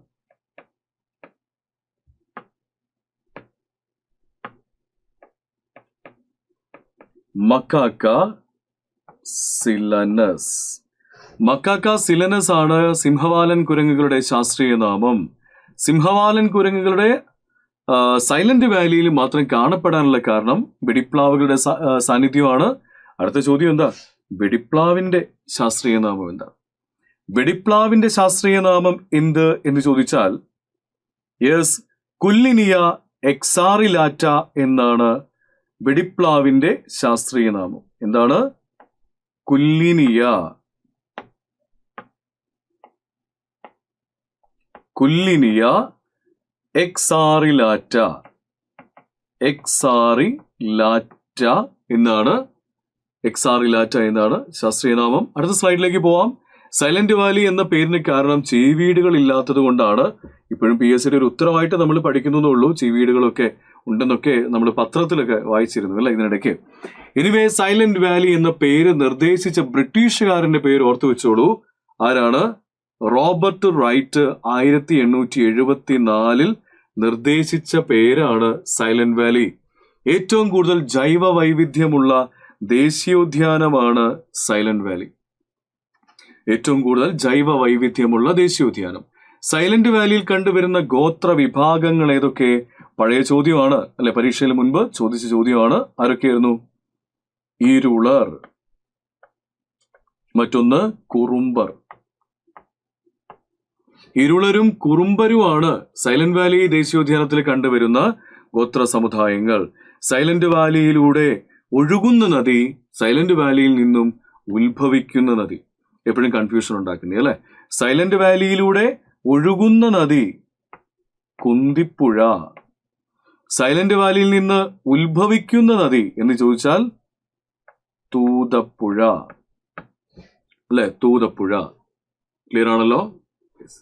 സൈലന്റ് വാലിയോട് ചേർന്ന് സ്ഥിതി ചെയ്യുന്ന തമിഴ്നാട്ടിലെ ദേശീയോദ്യാനം ഏതാണ്? സൈലന്റ് വാലിയോട് ചേർന്ന് സ്ഥിതി ചെയ്യുന്ന തമിഴ്നാട്ടിലെ ദേശീയോദ്യാനത്തിന്റെ പേരാണ് മുക്കുറുത്തി നാഷണൽ പാർക്ക്. മുക്കുറുത്തി ദേശീയോദ്യാനമാണ് സൈലന്റ് വാലി നാഷണൽ പാർക്കിന്റെ 25ാം വാർഷികത്തോടനുബന്ധിച്ച് സർക്കാർ സ്റ്റാമ്പ് പുറത്തിറക്കിയിരുന്നു. അത് 2009 പുറത്തിറക്കിയിരിക്കുന്നത്. 2009 ആ സ്റ്റാമ്പ് പുറത്തിറക്കിയിരിക്കുന്നത്. സൈലന്റ് വാലി റിസർവിൽ ജലവൈദ്യുതി പദ്ധതി നിർമ്മിക്കുന്നതിനെതിരെ രൂപം കൊണ്ട സാമൂഹിക പരിസ്ഥിതിക പ്രതിഷേധ പ്രസ്ഥാനത്തിന്റെ പേരെന്താണ്? സേവ് സൈലന്റ് വാലി എന്നാണ്. സേവ് സൈലന്റ് വാലി 1973 സ്ഥാപിച്ചിരിക്കുന്ന പ്രസ്ഥാനമാണ് കേട്ടോ.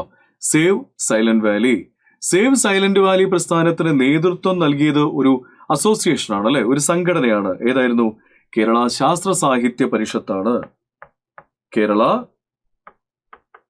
ശാസ്ത്ര സാഹിത്യ പരിഷത്ത്. കേരള ശാസ്ത്ര സാഹിത്യ പരിഷത്താണ് സേവ് സൈലന്റ് വാലി പ്രസ്ഥാനത്തിന് നേതൃത്വം നൽകിയത്. സൈലന്റ് വാലി ദേശീയോദ്യാനത്തിൽ ഏറ്റവും ഉയരം കൂടിയ ഭാഗം 2381 മീറ്റർ ഉയരമുള്ള 2383 വെച്ചാൽ അത്യാവശ്യം നല്ല ഉയരമുണ്ടല്ലേ. ആ കൊടുമുടി അല്ലെങ്കിൽ ഏറ്റവും പീക്ക്, ഹയസ്റ്റ് പീക്കിന്റെ പേരാണെന്ത്? അങ്ങിണ്ടമുടി. അങ്ങിണ്ടമുടി എന്ന് പറയുന്നതാണ് സൈലന്റ് വാലിയിലെ ഹയസ്റ്റ് പീക്കായിട്ട് നമ്മൾ പഠിക്കേണ്ട അങ്ങിണ്ടമുടി. നമുക്ക് അടുത്ത സ്ലൈഡിലേക്ക് പോവാം, അടുത്ത ചോദ്യത്തിലേക്ക് പോവാം. ബാണാസുര സാഗർ അണക്കെട്ട് സ്ഥിതി ചെയ്യുന്നത് ഏത് ജില്ലയിലാണ് എന്നാണ് ചോദ്യം. ബാണാസുര സാഗർ അണക്കെട്ട് സ്ഥിതി ചെയ്യുന്നത് ഏത് ജില്ലയിലാണ്? പാലക്കാട്, വയനാട്, ഇടുക്കി, കോട്ടയം. പാലക്കാട്, വയനാട്, ഇടുക്കി, കോട്ടയം. ഓപ്ഷനിൽ കാണുന്നത് ഇത്രയാണ് അല്ലെ. പാലക്കാട്, വയനാട്, ഇടുക്കി, കോട്ടയം. ഏത് ജില്ലയിലാണ് ബാണാസുര സാഗർ ഡാം? വയനാട് ജില്ലയിലാണ്. ഒരുപാട് പ്രത്യേകതകളുള്ള ഒരു അണക്കെട്ടാണ് ബാണാസുര സാഗർ ഡാം. ഇതിൽ ഏറ്റവും വലിയ പ്രത്യേകത എന്താണെന്ന് ചോദിച്ചു കഴിഞ്ഞാൽ ഇതൊരു എർത്ത് ഡാമാണ് അല്ലെ. എർത്ത് ഡാമാണ്, മണ്ണുകൊണ്ട് നിർമ്മിക്കപ്പെട്ട അണക്കെട്ടാണ്. ഇന്ത്യയിലെ തന്നെ ഏറ്റവും വലിയ പ്രകൃതിദത്ത ഭൂഗർഭ അണക്കെട്ടുകളിൽ ഒന്നാണ് ബാണാസുര സാഗർ ഡാം. നമ്മൾ അവിടെ ഒരു സോളാർ പാനൽ, ഒരു ഫ്ലോട്ടിംഗ് സോളാർ പാനൽ ഒക്കെ സ്ഥാപിച്ചിട്ടുണ്ടായിരുന്നു. PSC ഒരു കാലത്ത് ട്രെൻഡിങ് ക്വസ്റ്റ്യൻ ആയിട്ട് വന്നിട്ടുണ്ടായിരുന്നു. സോ ബാണാസുര സാഗർ ഡാം കബനി നദിയിൽ സ്ഥിതി ചെയ്യുന്ന ഡാമാണ് അല്ലെ. എന്നാൽ ബാണാസുര സാഗർ ഡാം സ്ഥിതി ചെയ്യുന്നത് കബനി നദിയിലാണ്.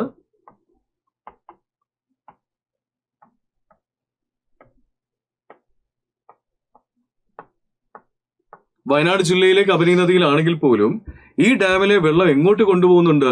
കുറ്റ്യാടി ജലവൈദ്യുത പദ്ധതിയിലേക്ക്, അല്ലെങ്കിൽ കക്കയം ഡാമിലേക്ക്.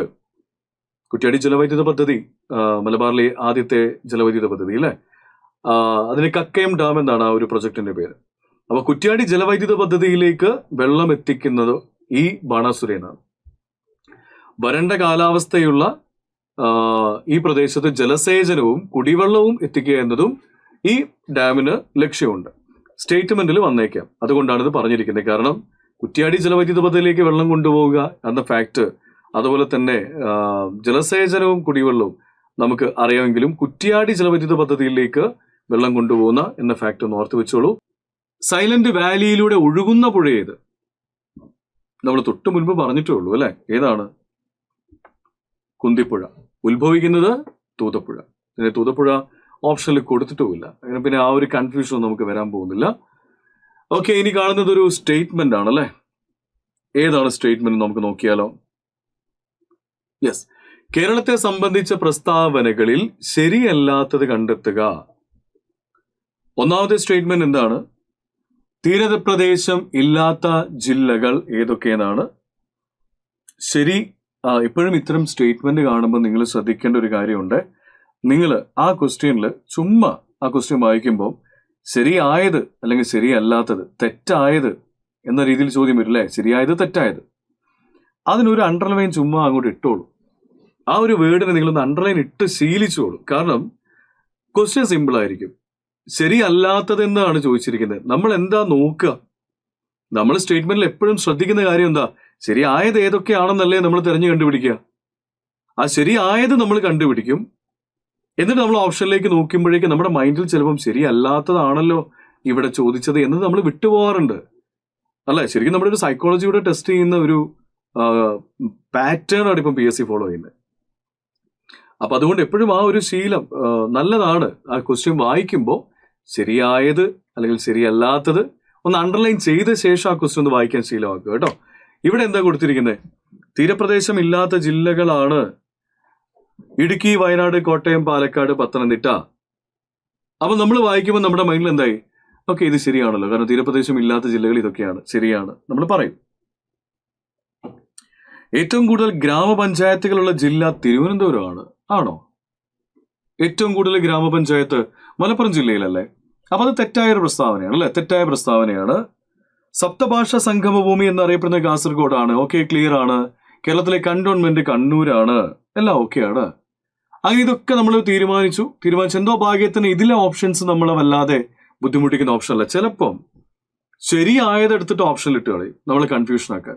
ഈ ക്വസ്റ്റ്യനിൽ പ്രശ്നമൊന്നുമില്ല, പക്ഷെ വരുന്ന ചോദ്യങ്ങളിൽ നിങ്ങൾക്കത് മനസ്സിലാവും, ആ ബുദ്ധിമുട്ട് നിങ്ങൾക്ക് മനസ്സിലാവും. സോ ഇതിൽ തെറ്റാണ് ചോദിച്ചിരിക്കുന്നത്. തെറ്റായത് ഏതാണ്? ഏറ്റവും കൂടുതൽ ഗ്രാമപഞ്ചായത്തുകളുള്ള ജില്ല തിരുവനന്തപുരം എന്നത് തെറ്റാണ്. സോ ഇതിൽ തെറ്റ് ഏത് മാത്രമാണ്? ബി മാത്രമാണ്. ഓപ്ഷൻ ഇങ്ങനെ ഓരോന്ന് കൊടുത്തുകൊണ്ട് വലിയ പ്രശ്നമില്ല, അല്ലെങ്കിൽ ചിലപ്പോൾ കുടുങ്ങിപ്പോയാൽ. അപ്പൊ ഏറ്റവും കൂടുതൽ പഞ്ചായത്ത് ഏത് ജില്ലയിലാ?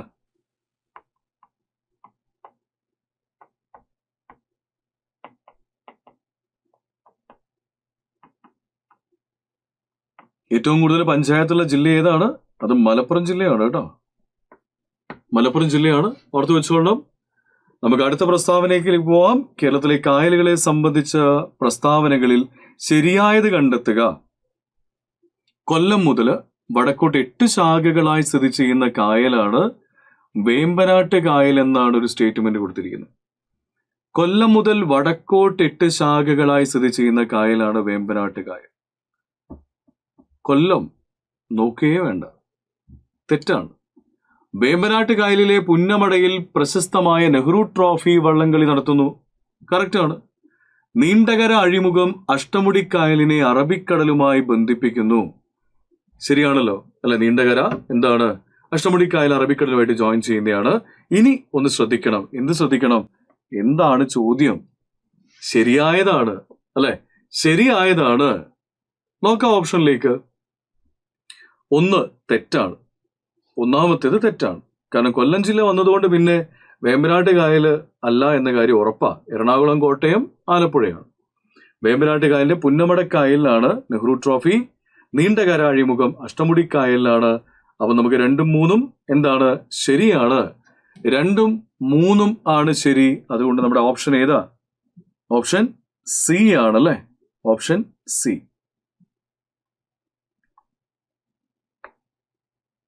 ഓപ്ഷൻ സി ആണ് നമ്മുടെ ശരി ഉത്തരം. നമുക്ക് അടുത്ത സ്ലൈഡിലേക്ക് പോവാം. കേരളത്തിലെ നദികളെ സംബന്ധിച്ച പ്രസ്താവനകളിൽ ശരിയല്ലാത്തത് ഏത് എന്നാണ് ചോദ്യം. 244 കിലോമീറ്റർ നീളമുള്ള പെരിയാർ ശിവഗിരി മലയിൽ നിന്നും ഉത്ഭവിക്കുന്നു. എന്താ കണ്ടുപിടിക്കേണ്ടത്? ശരിയല്ലാത്തതാണ്. 244 കിലോമീറ്റർ നീളമുള്ള പെരിയാർ ശിവഗിരി മലയിൽ നിന്നും ഉത്ഭവിക്കുന്നു. ശരിയാണ്. അറബിക്കടലിൽ പതിക്കുന്ന ഭാരതപ്പുഴയുടെ പോഷക നദികളാണ് ഇടമലയാർ, മുതിരപ്പുഴ. ആണോ? ഭാരതപ്പുഴയുടെ പോഷക നദികളാണോ ഇത്? അല്ല. ഇടുക്കി, പത്തനംതിട്ട, ആലപ്പുഴ എന്നീ ജില്ലകളിലൂടെ ഒഴുകുന്ന പമ്പാ നദി വേമ്പനാട്ട് കായലിൽ പതിക്കുന്നു. അത് നമ്മൾ പഠിച്ചു അല്ലേ? ഇനി എന്തായിരുന്നു ക്വസ്റ്റ്യൻ? ശരിയല്ലാത്തതാണ്. ഏതാ ശരിയല്ലാത്ത? രണ്ടാമത്തതാണ് ശരിയല്ലാത്ത. 2 മാത്രം ശരിയല്ല അല്ലെ? 2 മാത്രം ശരിയല്ല. അടുത്ത ചോദ്യത്തിലേക്ക് നമുക്ക് പോവാം. കേരളത്തിലെ ജലവൈദ്യുത പദ്ധതികളെ കുറിച്ച് തെറ്റായ പ്രസ്താവന കണ്ടെത്തുക. കേരളത്തിലെ ജലവൈദ്യുത പദ്ധതികളെ കുറിച്ച് തെറ്റായ പ്രസ്താവനയാണ് ചോദിച്ചിരിക്കുന്നത്. നമുക്ക് നോക്കിയാലോ. സ്വകാര്യ മേഖലയിൽ പ്രവർത്തിക്കുന്ന ആദ്യത്തെ ജലവൈദ്യുത പദ്ധതിയാണ് മണിയാർ. ഓക്കെ. കോഴിക്കോട് ജില്ലയിലെ ഉറുമി ജലവൈദ്യുത പദ്ധതിക്ക് സഹായം നൽകുന്നത് ചൈനയല്ലേ? കാനഡയാണോ? കാനഡ എവിടെയാ? ഇടുക്കി ഡാം അല്ലേ?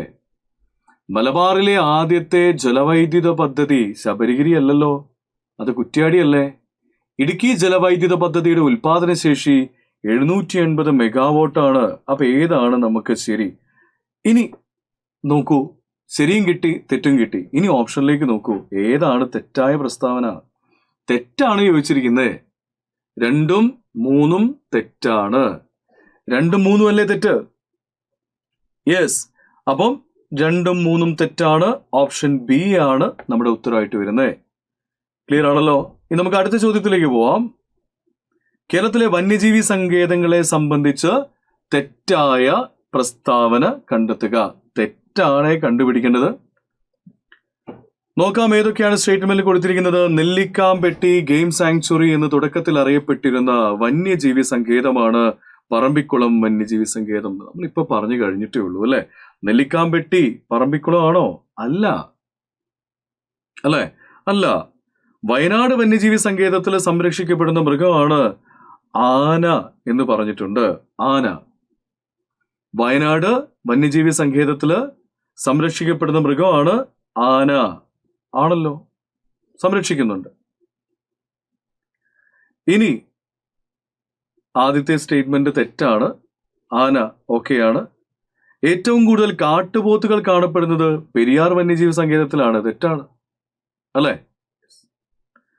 തെന്മല ഇക്കോ ടൂറിസം പദ്ധതി ചെന്തുരുണി വന്യജീവി സങ്കേതത്തിലാണ് സ്ഥിതി ചെയ്യുന്നത്. ചെന്തുരുണി വന്യജീവി സങ്കേതത്തിലാണ് തെന്മല. ഓക്കെ. അപ്പൊ നമ്മുടെ ഈ ചോദ്യത്തിന് ഉത്തരം തെറ്റായ പ്രസ്താവനകളാണ് ചോദിച്ചിരിക്കുന്നത്. തെറ്റായ പ്രസ്താവനകൾ ഏതൊക്കെയാണ്? 1ഉം 3ഉം അല്ലേ തെറ്റ്? സോ ആൻസർ എ ആണ്. 1ഉം 3ഉം തെറ്റാണ്. റെഡി? ഓക്കെ. അടുത്ത ചോദ്യം, അടുത്തത് സ്റ്റേറ്റ്മെന്റ് ആണല്ലേ. എന്താ സ്റ്റേറ്റ്മെന്റ് കൊടുത്തിരിക്കുന്നത്? ലോക പൈതൃക പട്ടികയിൽ ഉൾപ്പെട്ട ദേശീയോദ്യാനമാണ് ഇരവികുളം. ആദ്യം തന്നെ നമ്മൾ എന്ത് ചെയ്യുന്നു? അണ്ടർലൈൻ ചെയ്തു. ശരിയായ അതാണ് കണ്ടുപിടിക്കേണ്ടത് അല്ലെ. ലോക പൈതൃക പട്ടികയിൽ ഉൾപ്പെട്ട ദേശീയോദ്യാനമാണ് ഇരവികുളം. ഓക്കെ, കറക്റ്റ് ആണ്. ഏറ്റവും കൂടുതൽ ജൈവ വൈവിധ്യമുള്ള ദേശീയോദ്യാനമാണ് സൈലന്റ് വാലി. ശരിയാണ്. ഏറ്റവും ചെറിയ ദേശീയോദ്യാനമാണ് പാമ്പാടും ചോല. എല്ലാം ശരിയാണ് അല്ലെ. അപ്പൊ നമ്മുടെ ഉത്തരം ഏതാണ്? ആൻസർ ഡി ആണ്. ആൻസർ ഡി ആണ് ശരിയായ ഉത്തരം അല്ലെ. ക്ലിയർ? അടുത്ത ചോദ്യത്തിലേക്ക് പോകുന്നു. കേരളത്തിലെ മത്സ്യബന്ധന മേഖലയുമായി യോജിക്കാത്ത പ്രസ്താവനകൾ. യോജിക്കാത്ത, അപ്പൊ തെറ്റാണ് ഉദ്ദേശിച്ചിരിക്കുന്നത്. കേരളത്തിലെ ഔദ്യോഗിക മത്സ്യം മത്തി. തെറ്റാണ്. ആദ്യം കാണുന്നത് തന്നെ തെറ്റാ അല്ലെ. യെസ്, തെറ്റാണ്. അപ്പോ 1 യോജിക്കാത്തയാണെന്ന് മനസ്സിലായി. മത്സ്യബന്ധന മേഖലയുടെ സമഗ്ര വികസനം ലക്ഷ്യമിട്ട് കേന്ദ്ര സർക്കാർ ആരംഭിച്ച പദ്ധതിയാണ് പ്രധാനമന്ത്രി മത്സ്യസമ്പദ് യോജന. ശരിയാണ്. കൊച്ചി വാട്ടർ മെട്രോയുടെ ഭാഗ്യചിഹ്നമാണ് ജങ്കു. ക്ലിയർ ആണ്. യെസ്, ജങ്കു എന്ന മത്സ്യമാണ്. കേരള മത്സ്യബന്ധന സമുദ്ര ഗവേഷണ സർവകലാശാല കുഫോസ് ആണ്. ശരിയാണ്. തിരുവനന്തപുരത്ത് സ്ഥിതി ചെയ്യുന്നു. അത് നമ്മൾ സമ്മതിക്കില്ല. കാരണം കുഫോസ് കൊച്ചിയിലല്ലേ. കൊച്ചിയിലാണ്. അപ്പൊ ഇതില് യോജിക്കാത്ത പ്രസ്താവന ഏതൊക്കെയാ? 1ഉം 4ഉം യോജിക്കില്ല. ഉത്തരം എ ആണ്. പശ്ചിമഘട്ടത്തിന്റെ മഴനിഴൽ പ്രദേശത്ത് സ്ഥിതി ചെയ്യുന്ന കേരളത്തിലെ ഏക വന്യജീവി സങ്കേതം ഏതാണ്? നെയ്യാറ്, ചിന്നാറ്, പേപ്പാറ, ഇരവികുളം.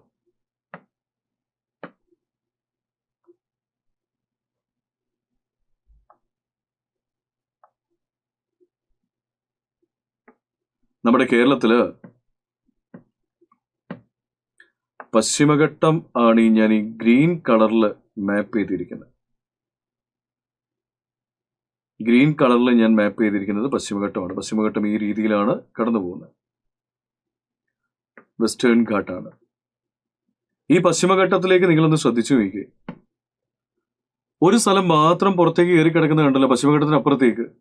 ആ സ്ഥലമാണ് ഏത്? നമ്മുടെ ചിന്നാർ.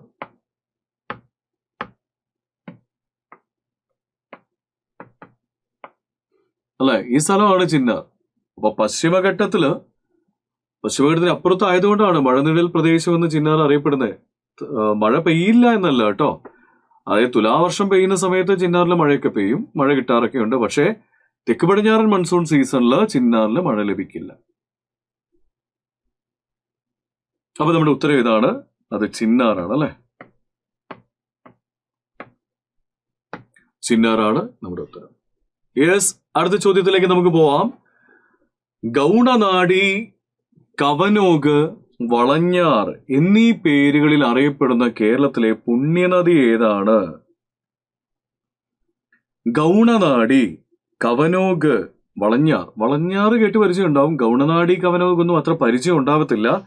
പഠിച്ചു വെച്ചോളൂ. മീനച്ചിലാറിന്റെ പേരുകളാണ് കേട്ടോ. മീനച്ചിലാറിന്റെ പേരുകളാണ് ഗൗണനാടി, കവനോഗ്, വളഞ്ഞാർ എന്നിവയൊക്കെ. മീനച്ചിലാർ.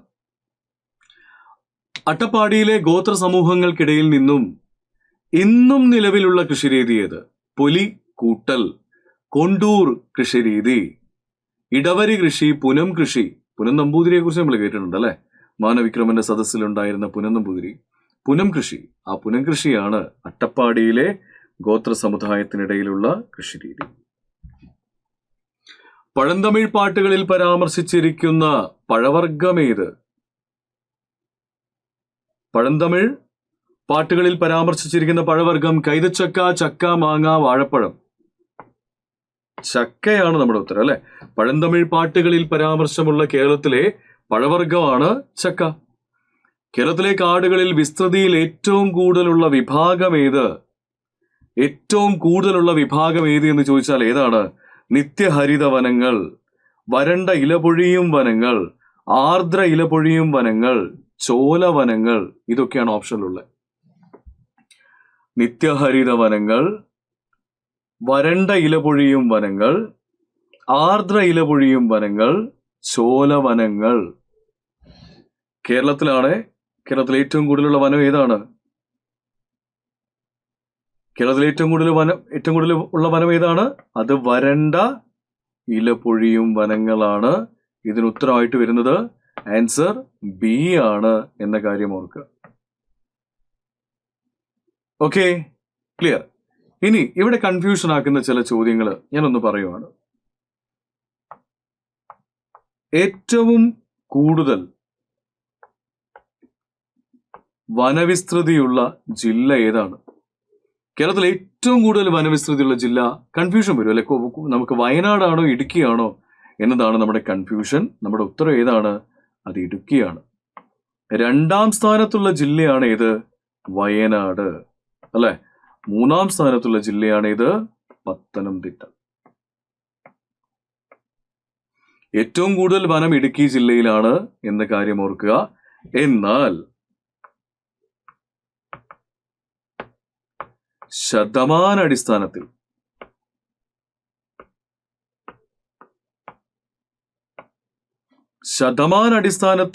ഒന്നാം സ്ഥാനത്ത് ഏത് ജില്ലയെന്ന് ചോദിച്ചാൽ അത് വയനാട്ടിലാണ്. ഈ ഒരു സ്ലൈഡ് നിങ്ങൾ നല്ലപോലെ ഓർത്തു വെക്കണം. കാരണം ഇതൊരു കൺഫ്യൂഷൻ ഉണ്ടാക്കുന്ന ഒരു ഭാഗമാണ്. ഏറ്റവും കൂടുതൽ വനം എവിടെയെന്ന് ചോദിച്ചാൽ ഇടുക്കിയിലും, ശതമാനാടിസ്ഥാനത്തിൽ ഏറ്റവും കൂടുതൽ എവിടെയെന്ന് ചോദിച്ചിട്ടുണ്ടെങ്കിൽ അത് എവിടെയുമാണ്? അത് വയനാടുമാണ്. ക്ലിയർ ആണല്ലോ? അതുപോലെ വനവുമായിട്ട് ബന്ധപ്പെട്ട് നമ്മൾ അറിഞ്ഞിരിക്കേണ്ട മറ്റൊരു കാര്യം എന്താണെന്ന് വെച്ചാൽ കേരളത്തിലൊരു മനുഷ്യനിർമ്മിത വനം വന്നിട്ടുണ്ടല്ലേ? കേരളത്തിലെ പ്രസിദ്ധമായിക്കൊണ്ടിരിക്കുന്ന ഒരു മനുഷ്യനിർമ്മിത വനമുണ്ട്. കാസർഗോഡ് ജില്ലയിലാണ് ഇത് സ്ഥാപിച്ചിരിക്കുന്നത്. അതിന്റെ പേരാണ് കരീം ഫോറസ്റ്റ്. കരീം ഫോറസ്റ്റ് കാസർഗോഡ് ജില്ലയിലാണ് കരീം ഫോറസ്റ്റ് സ്ഥിതി ചെയ്യുന്നത് എന്ന കാര്യം ഓർക്കുക. ക്ലിയർ ആണല്ലോ? ഓക്കെ. അതുപോലെ Kerala forest research institute, Kerala forest research institute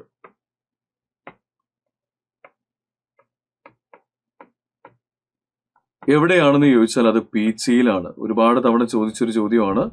പീച്ചിയിലാണ് സ്ഥിതി ചെയ്യുന്നത്. എന്നാൽ ഫോറസ്റ്റ് ഡിപ്പാർട്ട്മെന്റ് എവിടെയാണ്? ഫോറസ്റ്റ് ഡിപ്പാർട്ട്മെന്റ് നമുക്ക് കൺഫ്യൂഷൻ വരുന്ന ചില സ്ഥാപനങ്ങളാണ്. ഫോറസ്റ്റ് ഡിപ്പാർട്ട്മെന്റ് എവിടെയെന്ന് ചോദിച്ചു കഴിഞ്ഞാൽ അത് വഴുതക്കാടാണ്. വഴുതക്കാട് തിരുവനന്തപുരം ജില്ലയിലാണ് ഈ വഴുതക്കാട് സ്ഥിതി ചെയ്യുന്നത്. വീണ്ടും നമ്മളെ കൺഫ്യൂഷൻ ആക്കാനായിട്ട് ചോദിക്കാൻ സാധ്യതയുള്ള മറ്റൊരു ചോദ്യമുണ്ട്. ഏതാണ്? Forest development corporation.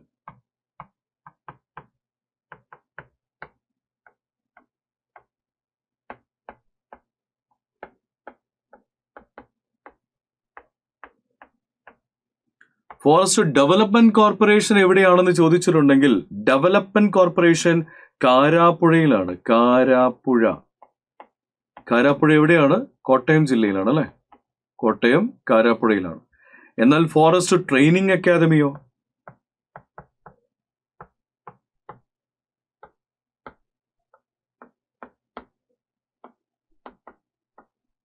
Forest training academy എവിടെയാന്ന് വെച്ചാൽ അത് അരിപ്പയിലാണ്, തിരുവനന്തപുരം ജില്ലയിലെ അരിപ്പ. സ്ഥാപനങ്ങളാണ്. ഈ സ്ഥാപനങ്ങൾ നമുക്ക് കൺഫ്യൂഷൻ ഉണ്ടാക്കാൻ സാധ്യതയുണ്ട്, അതുകൊണ്ടാണ് ഓർത്തു വെച്ചുകൂടുക. കേരളത്തിലെ ആകെ ഗ്രാമപഞ്ചായത്തുകളുടെ എണ്ണം എത്ര എന്നാണ് അടുത്ത ചോദ്യം. കേരളത്തിൽ എത്ര ഗ്രാമപഞ്ചായത്തുണ്ട്? ഓപ്ഷൻ നോക്കൂ. 1000 ഗ്രാമപഞ്ചായത്തുകള്, 940 ഗ്രാമപഞ്ചായത്ത്, 950 ഗ്രാമപഞ്ചായത്ത്, 941 ഗ്രാമപഞ്ചായത്ത്. കേരളത്തിലെ ഗ്രാമപഞ്ചായത്തുകളുടെ എണ്ണമാണ് ചോദിച്ചിരിക്കുന്നത്. 941.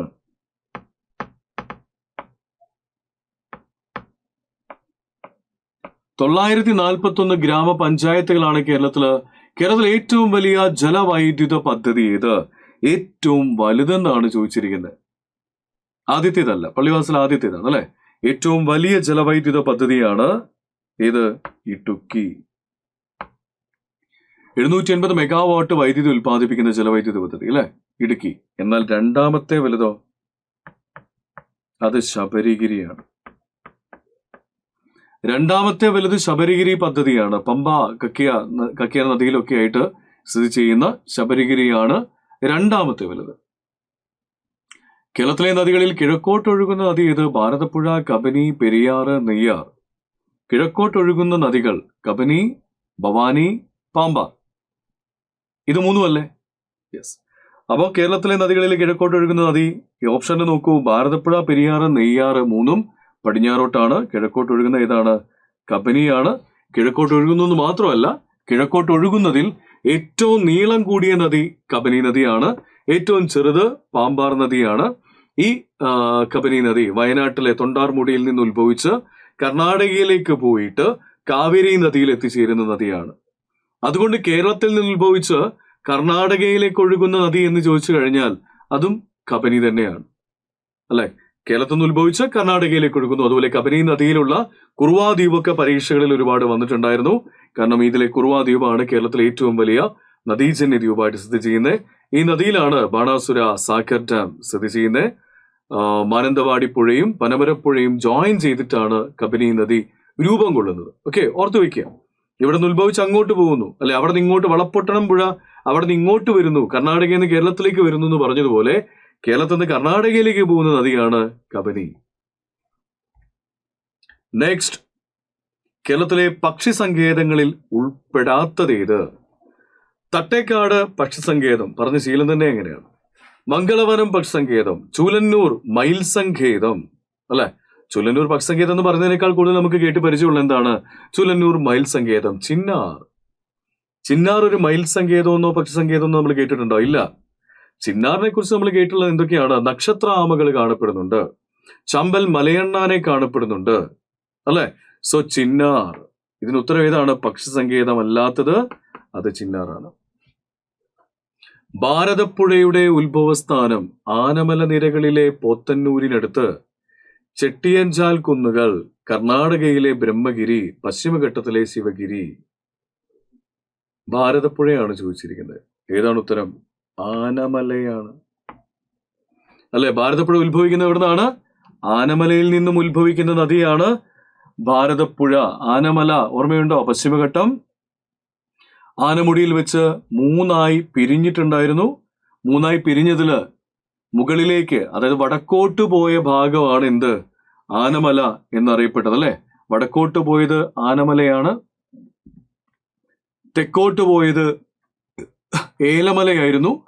വടക്ക് കിഴക്കോട്ട് പോയിട്ടുണ്ടായിരുന്നത് ഏതായിരുന്നു? അത് പളനിമലയായിരുന്നു. നമ്മൾ പറഞ്ഞിട്ടുണ്ടായിരുന്നു. അതിൽ വടക്കോട്ട് പോയിരിക്കുന്ന ഭാഗമാണ് ആനമല. ഈ ആനമലയിൽ നിന്നുമാണ് നമ്മുടെ ഭാരതപ്പുഴ ഉത്ഭവിക്കുന്നത്. PSCയിൽ ഒരുപാട് തവണ ചോദിച്ച, ഒരുപാട് ചോദ്യങ്ങൾ ചോദിച്ച ഒരു പുഴയാണ് ഭാരതപ്പുഴ. സോ ഭാരതപ്പുഴയുമായിട്ട് നിങ്ങൾ അറിഞ്ഞിരിക്കേണ്ട പ്രധാന വസ്തുതകൾ നമുക്ക് അതിവേഗത്തിലൊന്ന് പറഞ്ഞു പോവാം.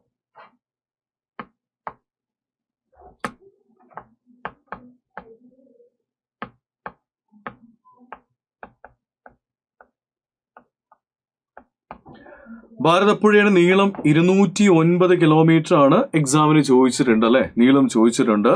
നമുക്ക് അറിയേണ്ട പ്രധാനപ്പെട്ട പോയിന്റുകൾ, ഒരു പോയിന്റ് ഇതാണ്, ഇതിന്റെ വിശേഷണങ്ങളാണ്. കേരളത്തിന്റെ നൈൽ എന്നറിയപ്പെടുന്ന നദിയാണ് അല്ലെ, കേരളത്തിന്റെ നൈൽ എന്നറിയപ്പെടുന്നു. അതുപോലെ തന്നെ നിള എന്ന പേരിൽ അറിയപ്പെടുന്ന നദിയാണ് അല്ലെ, നിള എന്നറിയപ്പെടുന്ന നദിയാണ് ഭാരതപ്പുഴ. അതുപോലെ തന്നെ ഈ ഭാരതപ്പുഴയെ ശോകനാശിനി പുഴ എന്ന് വിളിക്കുന്നുണ്ട് അല്ലെ, ശോകനാശിനി പുഴ.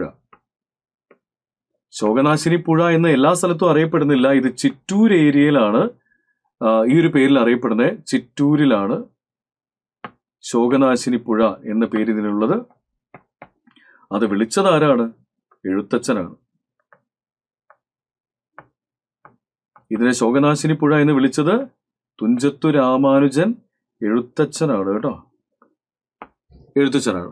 അപ്പൊ ഈ പുഴയുടെ പ്രധാനപ്പെട്ട വിശേഷണങ്ങളാണ് നമ്മൾ പറഞ്ഞിട്ടുള്ളത്. ഇതിനൊക്കെ പുറമെ നമ്മുടെ ഈ പുഴയെ ശരിക്കും ചിറ്റൂരില് ശോകനാശിനി പുഴ എന്ന് വിളിക്കുന്നുണ്ടെങ്കിലും ചിറ്റൂർ പുഴ എന്നറിയപ്പെടുന്നത് കണ്ണാടിപ്പുഴയാണ്. അതൊരു കൺഫ്യൂഷൻ ഉണ്ടാകുന്ന ഒരു കാര്യമാണ് അല്ലെ. ചിറ്റൂർ പുഴ എന്നറിയപ്പെടുന്നത് ഇതിന്റെ പോഷക നദിയായിട്ടുള്ള കണ്ണാടിപ്പുഴയാണ്.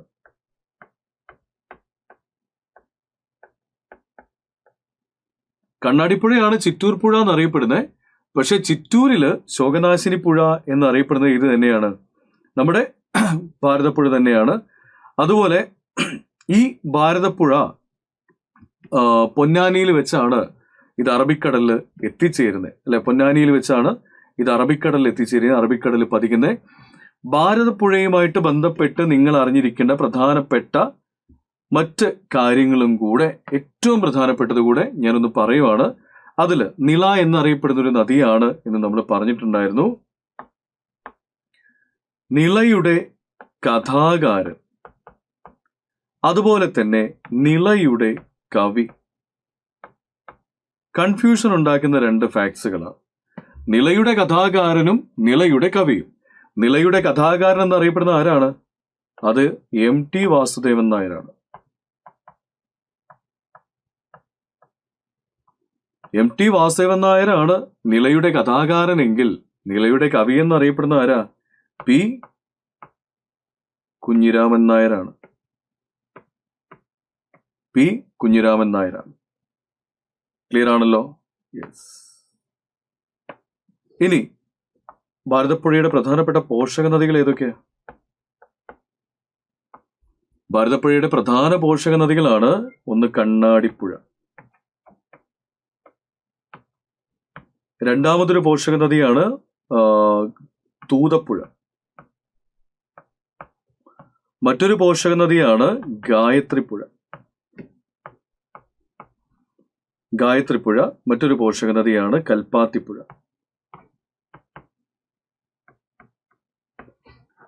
ഇതിന് പ്രധാനപ്പെട്ട ട്രിബ്യൂട്ടറീസ് ആണ് കണ്ണാടിപ്പുഴ, തൂതപ്പുഴ, ഗായത്രിപ്പുഴ, അതുപോലെ തന്നെ കൽപ്പാത്തിപ്പുഴ എന്നൊക്കെ അറിയപ്പെടുന്നത്. അതുപോലെ അറിഞ്ഞിരിക്കേണ്ട പ്രധാനപ്പെട്ട ഒരു കാര്യമാണ്, ഈ പോഷക നദികളിൽ, ഈ പറഞ്ഞിരിക്കുന്ന പോഷക നദികളിൽ ഗായത്രിപ്പുഴയില്ലേ, ഇത് ഭാരതപ്പുഴയുമായി ചേരുന്ന സ്ഥലം. ഗായത്രിപ്പുഴയും ഭാരതപ്പുഴയും കൂടെ ജോയിൻ ചെയ്യുന്ന സ്ഥലത്തിന്റെ പേരാണ് മായന്നൂർ. മുൻപ് ചോദിച്ച ചോദ്യമാണ് മായന്നൂർ. ഓക്കെ. അതുപോലെ കണ്ണാടിപ്പുഴ ഭാരതപ്പുഴയിൽ ചേരുന്ന സ്ഥലത്തിന്റെ പേരാണ് Parali. It's a confusing fact, ഓർത്തു വെച്ചോളൂ. പറളിയിൽ വെച്ചാണ് ജോയിൻ ചെയ്യുന്നത്. ഭാരതപ്പുഴയിലെ മറ്റൊരു പ്രധാനപ്പെട്ട ഫാക്ട് ആണ് മലമ്പുഴ ഡാം, മലമ്പുഴ അണക്കെട്ട്. മലമ്പുഴ ഡാമിന് ഒരു പ്രത്യേകതയുണ്ട്. എന്താണ്? PSC ചോദിക്കുന്ന ഒരു ചോദ്യമാണ്. കേരളത്തിലെ ഏറ്റവും വലിയ ഡാം, കേരളത്തിലെ ഏറ്റവും വലിയ ജലവൈദ്യുത പദ്ധതി ഏത് എന്ന് ചോദിച്ചു കഴിഞ്ഞാൽ പള്ളിവാസലാണ് അല്ലെ. എന്നാൽ കേരളത്തിലെ ഏറ്റവും വലിയ അണക്കെട്ട് ഏത് എന്ന് ചോദിച്ചാൽ അത് മലമ്പുഴ ഡാമാണ് എന്നോർത്തു വയ്ക്കുക. അതുപോലെ ഭാരതപ്പുഴയുടെ തീരത്തായിട്ട് സ്ഥിതി ചെയ്യുന്ന ഒരു പ്രധാനപ്പെട്ട ക്ഷേത്രമൊക്കെ ഉണ്ടല്ലേ, തിരുനാവായ ക്ഷേത്രം, നാവാമുകുന്ദ ക്ഷേത്രം, മാമാങ്കം നടന്നിരുന്ന സ്ഥലം. ഇതൊക്കെ ഭാരതപ്പുഴയുമായിട്ട് നിങ്ങൾ അറിഞ്ഞിരിക്കേണ്ട പ്രധാനപ്പെട്ട വസ്തുതകളാണ് എന്ന കാര്യം ഓർക്കുക. എന്നാൽ ഭാരതപ്പുഴയുടെ ഇപ്പോഴത്തെ അവസ്ഥ എന്താണെന്ന് ചോദിച്ചാൽ അത് മലബാറുകാർക്ക്, മലപ്പുറം ജില്ലക്കാർക്കൊക്കെ നല്ല ധാരണയുണ്ട്. കാരണം വളരെ ഡേഞ്ചറാണ് അവസ്ഥ അല്ലെ. കാരണം വറ്റി വരണ്ടുകൊണ്ടിരിക്കുകയാണ് നമ്മുടെ ഭാരതപ്പുഴ. അതുകൊണ്ട് ഭാരതപ്പുഴയെ പുനരുജ്ജീവിപ്പിക്കാൻ വേണ്ടിയിട്ട് കേന്ദ്ര സർക്കാർ ഒരു പദ്ധതി ഇവിടെ നടപ്പിലാക്കിയിട്ടുണ്ട്. ഭാരതപ്പുഴയുടെ പുനരുജ്ജീവനമാണ് ഇതിന് ഉദ്ദേശം കേട്ടോ.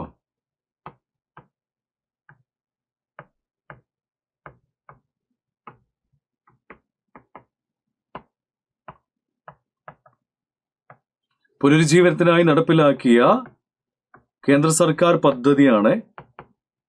കേന്ദ്ര പദ്ധതിയുടെ പേരാണ് നിള വിജ്ഞാന കേന്ദ്രം.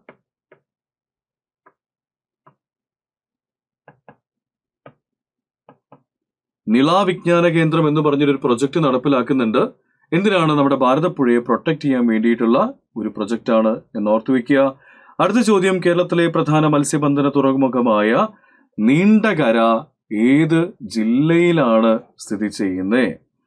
നീണ്ടകര തിരുവനന്തപുരം, കൊല്ലം, എറണാകുളം, ആലപ്പുഴ. ഏത് ജില്ലയിലാണ് നീണ്ടകര ഫിഷറീസ് പ്രൊജക്ട് അല്ലെങ്കിൽ തുറമുഖം സ്ഥിതി ചെയ്യുന്നത്? കേരളത്തിലെ ഒരു ഇടത്തരം തുറമുഖമാണല്ലേ നീണ്ടകര. ഈ ഒരു പ്രൊജക്ടിന് ഒരു പ്രത്യേകതയുണ്ട്.